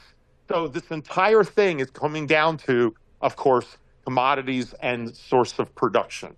Not consumption, but production, as the Austrian scholars always pointed out. But that Chinese car show and the Chinese robotics show, back to back, you see this. And let's just say I was, comforted that my daughter is in a Chinese immersion school right now. Get us out of Dodge. Yeah, I'm showing the audience just one video that I just came up with, but I've seen others that were way more realistic than these. Yeah, no, exactly. I'll send you the one I found. It's more realistic than what you're showing, but it's incredible. Well, there's a lot of restrictions on all things Chinese and other things too. Like Polestar has a really good electric car, and the United States just said you're not allowed to sell it here. Why? Because So I'm not even sure what the reason is, but we're being restricted from, do we want to be restricted from buying a Chinese robot? I don't know. I got to get Optimus. You know what happens? They go, yeah, we get it down to $20,000, $25,000, which means $40,000. And I'm going, okay, for $6,000, I can buy a Chinese one? Well, now you can. I mean, they're limited in whatever they do, but it doesn't matter. They're going to do the same thing to do with video games. You buy the upgrade. It's going to be software. Yeah, but Ernie, did you happen to know? Do you happen to know what the again official reason is that we're not allowed to buy Chinese consumer electronic wares? Do you know why? Well, the biggest thing is the chips phone home, or it's a surveillance thing, or it. Exactly. That's the claim, is that they're going to survey us, with all the robotics. Yeah, fair point. At least China's way over there. I don't need, the local sheriff doing it. So, it's no Chinese ever called me slave. Yet. That's whatever. The guy's name is Enos Cantor. Freedom banned from Sky Arena over potential to be a threat. Now, what this was, they just didn't like, because he's one of the NBA guys that's, running as a, for the draft as a woman. That's playing out right in front of everybody. And it's really interesting because you have 2.5 million people watched one of the most televised sporting events ever, certainly for the WNBA, and Caitlin Clark playing Indiana Fever against whatever the hell. And I'm going, all right. And they go, yeah. And if you guys let men, and we're gone. You guys can suck it. Caitlin can take her endorsement money, go do something else. Sophie Cunningham is a super world-class volleyball player anyway, got, whatever, and bite me. So the WNBA, one thing I didn't know is that WNBA is a subsidiary of some kind of the NBA. I didn't know that. They got their own whatever woke thing or something, but I'm like, damn, this is playing out just like the cultural thing that we anticipated. Bassett's Bond Gambit echoes Japan's decades-long debt trap. Another story on what they're doing. So thanks for letting me get through that's just this morning. All that stuff, there's others that I kind of skipped over, but that's just this morning. You need to go to freedomsphoenix.com and at the top, join us, subscribe, get the email dispatch. If you only do what I just did, that's why we do the summary in there. It's from the article. We don't change the headline. We tell you who wrote it and where it was from, where we got it. We have the summary of it. Then when you click on it, you go to the mid page. All right, here, I'll show you. You go to the mid page. Well, the mid page is where we have a little bit more of the article, and subscribers can comment on it, and you get a little bit more. Like there's the video embedded of the whatever, And so this gives you a quick rundown of what the hell is going on from a Phranq and Ernie and libertarian perspective of damn. It will entertain you just from the damn wow factor. There's a bunch of other science in there and a lot of good stuff, but the main thing, it's a wide radar screen. It is big and it gives you a swath of what's going on around you. And there's information there that's going to make sure you understand what the hell is happening before it becomes existential to your life. You have to understand what is happening and why. And the solution, I try and bumper sticker it, skip to the end. Freedom's the answer. What's the question? Get off of their grid. Get above the grid. Be more decentralized. Be an add to your community. Make sure that your friends and family, and certainly your children and grandchildren, aren't feeding the beast that is devouring them. Quit funding them. Quit whatever you can get extra. A lot of the most successful investment people, the ones that do, what do they call it? Zero-based invest, whatever. They buy silver the same amount every month, whether it's up or down. Don't care. They just keep adding, because it's cost averaging or whatever the hell they call it. And that's pretty much what I take advantage of a low spot. I mean, silver takes a dump. Oh, silver went down. Good. I get to buy more. Well, that served me well. So I'm just telling you, and I'm not a wealthy guy, but I'm a way better position now than I would have been. We're out of debt. We have land, we have tools, we have equipment, and we got precious metals to kind of see us through it. We probably won't die, but we're definitely about the root cellar and to store the stuff that we be a growing. So I'm go subscribe to freedomsphoenix.com. It's free for now. I may change my mind, but this is something, and we're starting to see the traffic going into the millions. I mean, it's really starting to crank up. Why? I don't know. Because people are looking for this kind of information. Well, I knew they would. It's Freedom's Phoenix. The rising of freedom from the ashes of Lady Liberty's torch. This is what I knew was going. It just always takes longer. And from the support of a few individuals and people that I've just been an activist since for freaking ever late 80s, that a little bit from a lot of people and a lot from some more than others, and it has allowed us to continue this development of the infrastructure, the decentralization, the communication, the data storage, the being able to communicate after.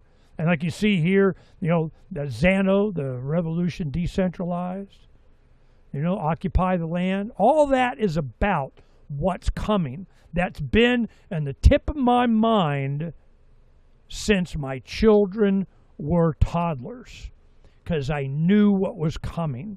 How did you know? Well, I get a presentation at Acapulco in February. It's called Gemini, and you can go see it. It's goes back to like February of this year on occupytheland.org. We put that video up as one of why did I do this?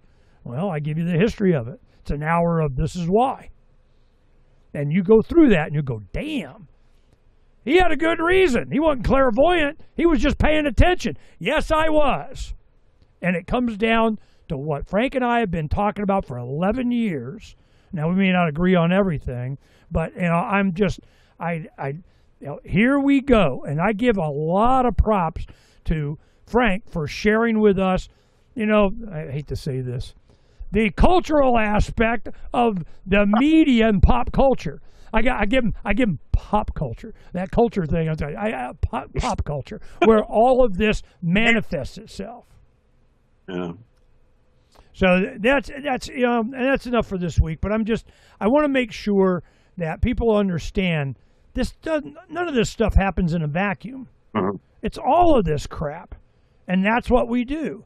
What I do on here, you got custom module that as a subscriber you get this module, and what it is I can have this custom link. I can do a list of my favorites that I do, references that I do, how you can use the site and preferences of whatever. But the custom link, these are all the places, the first thing that I check. I go to all these different places and I just start pulling from it. Then I have, what I get a lot, like Phranq, a lot of listeners to the show, people on the Telegram for Declare Your Independence, Love Bus Liberty Tour, which deals with health and vaccines and so on, because we did that. And we have all this stuff that feeds into me, and almost all of it I put up. My audience, man, they got it together, man. They know what's up. So I'm going, yeah.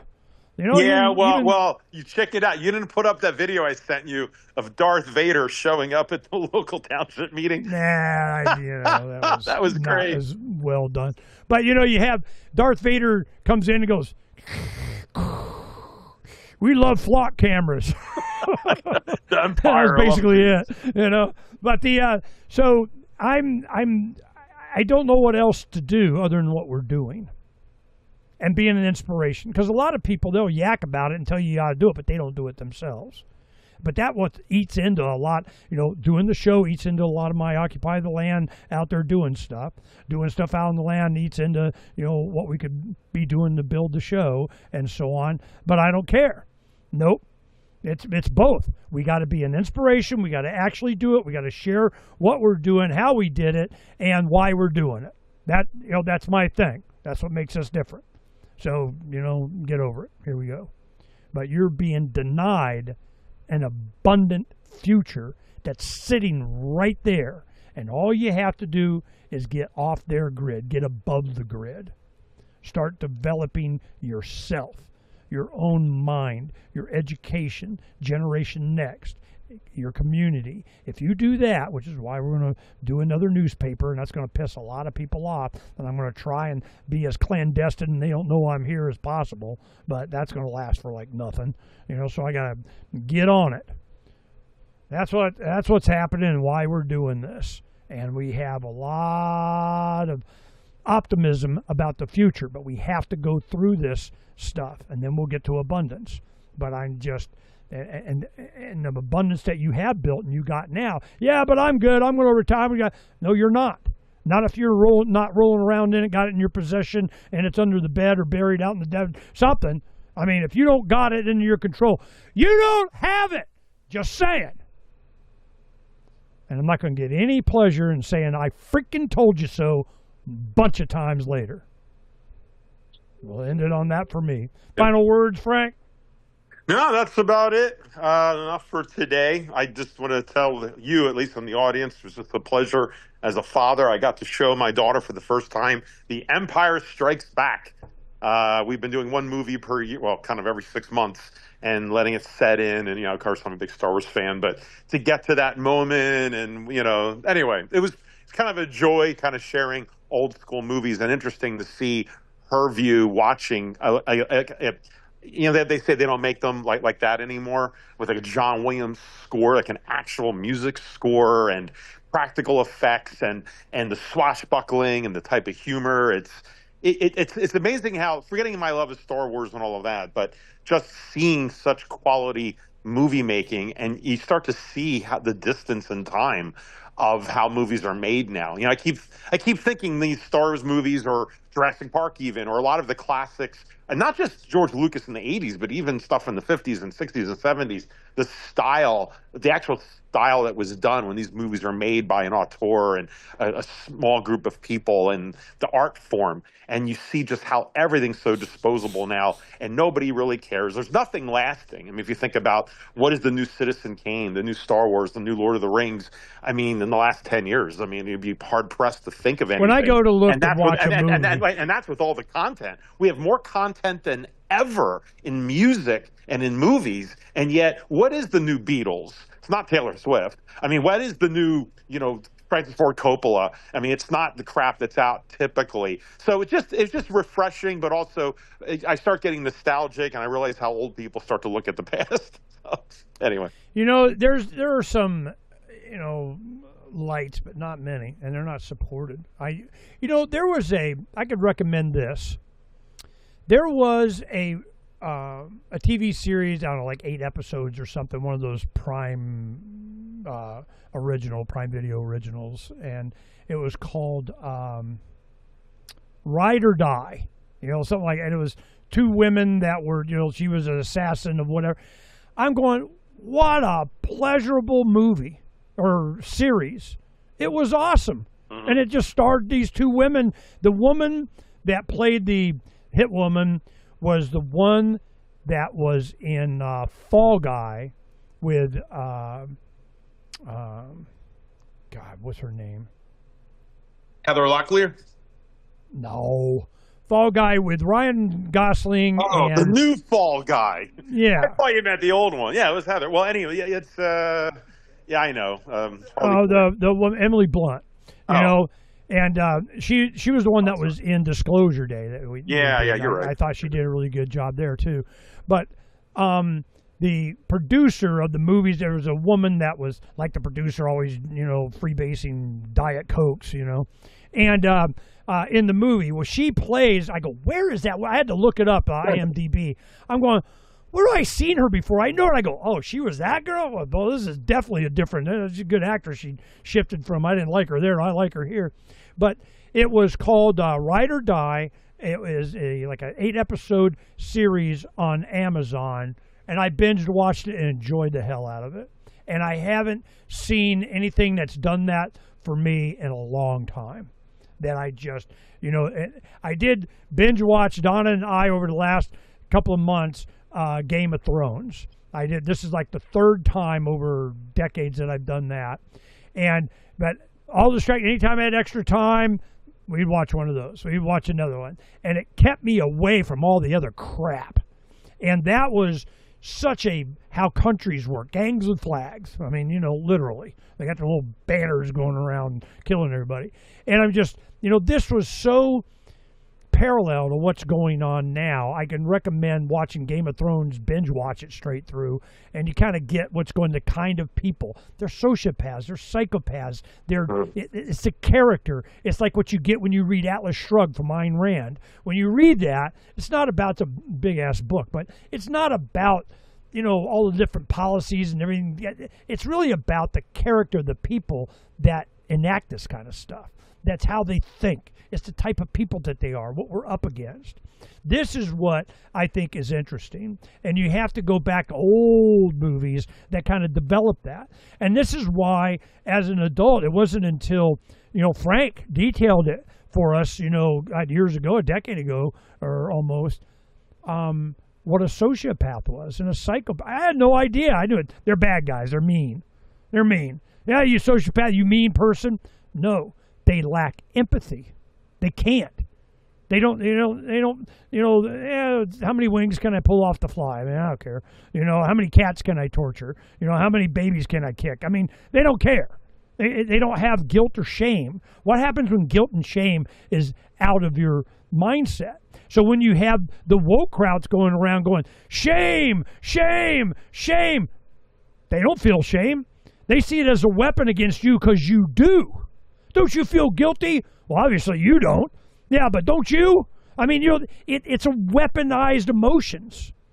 So you can see this stuff happening and where it's going. So I'm just, I share this stuff with the audience and my friends and family because I just want you to kind of be ready for when the truth slaps you in the face that you recognize it for what it was. Oh, I get it. You're one of them. You're this. This is what I'm up against. This is how I should play it or not play at all. This is, hey, you're still voting. So I can understand the importance of basic fundamental human behavior and what motivates it. Why are you this? That's why I ask why all the time. Why do you, why? So this is, what I want to share with you guys as we're going. I got to edit this week's video of all the stuff that we were doing this week on the land. What do you emphasize? Is it how? Look, I mixed this mixture up and mudded that and did kind of ain't that cool. Yeah? Why? I mean, what's the real reason? Because the way we're doing this stuff doesn't mean anybody in New England. They got trees. There's something deeper behind what we're doing and why. That's what needs to be shared. Thanks for another, therapy session, Phranq. I appreciate it. I'll sing the bill for that one too. Hey, but since I was all black-pilled about modern cinema and such, I have to at least say what really impresses me is Better Call Saul and Breaking Bad, the Vince Gilligan universe, and supposedly the new one that talks about the alien collective of communism that is a whole other show that Vince Gilligan did since those two shows. But that is it is a college level or PhD class on how to make modern day content and television series. There is nothing, in my opinion, that I've watched many shows that is the last third just perfect. And not only just the story, everything from the costumes, the lighting, the cinematography, the brilliance and the pacing and it's just it's like the Citizen violence shows. Yeah, it goes beyond that, but I just have to highlight Breaking Bad. I haven't been able to get through. I binged it right up until the last couple of seasons. I mean, after he went gangster and they started dissolving people in barrels and stuff, I'm good. You watch the Game of Thrones and Breaking Bad wigs you out. Yeah. Yeah. Yeah, pretty much. We'll take the red wedding, but we're not going to do the dissolving. Right. Yeah, good point. But Breaking Bad was, man, that was damn. Damn. My favorite show of all time, to be honest. Better Call Saul guy did two movies. God, what was it? Nobody. Normal and, it's called Nobody. Nobody and Nobody 2. Those were fun. Yeah. I enjoyed those. Yeah, we can go on and on. All right. Talk to you later, man. We'll call it a Peace. day. Thanks for saying hi to Donna. Bye-bye. Bye.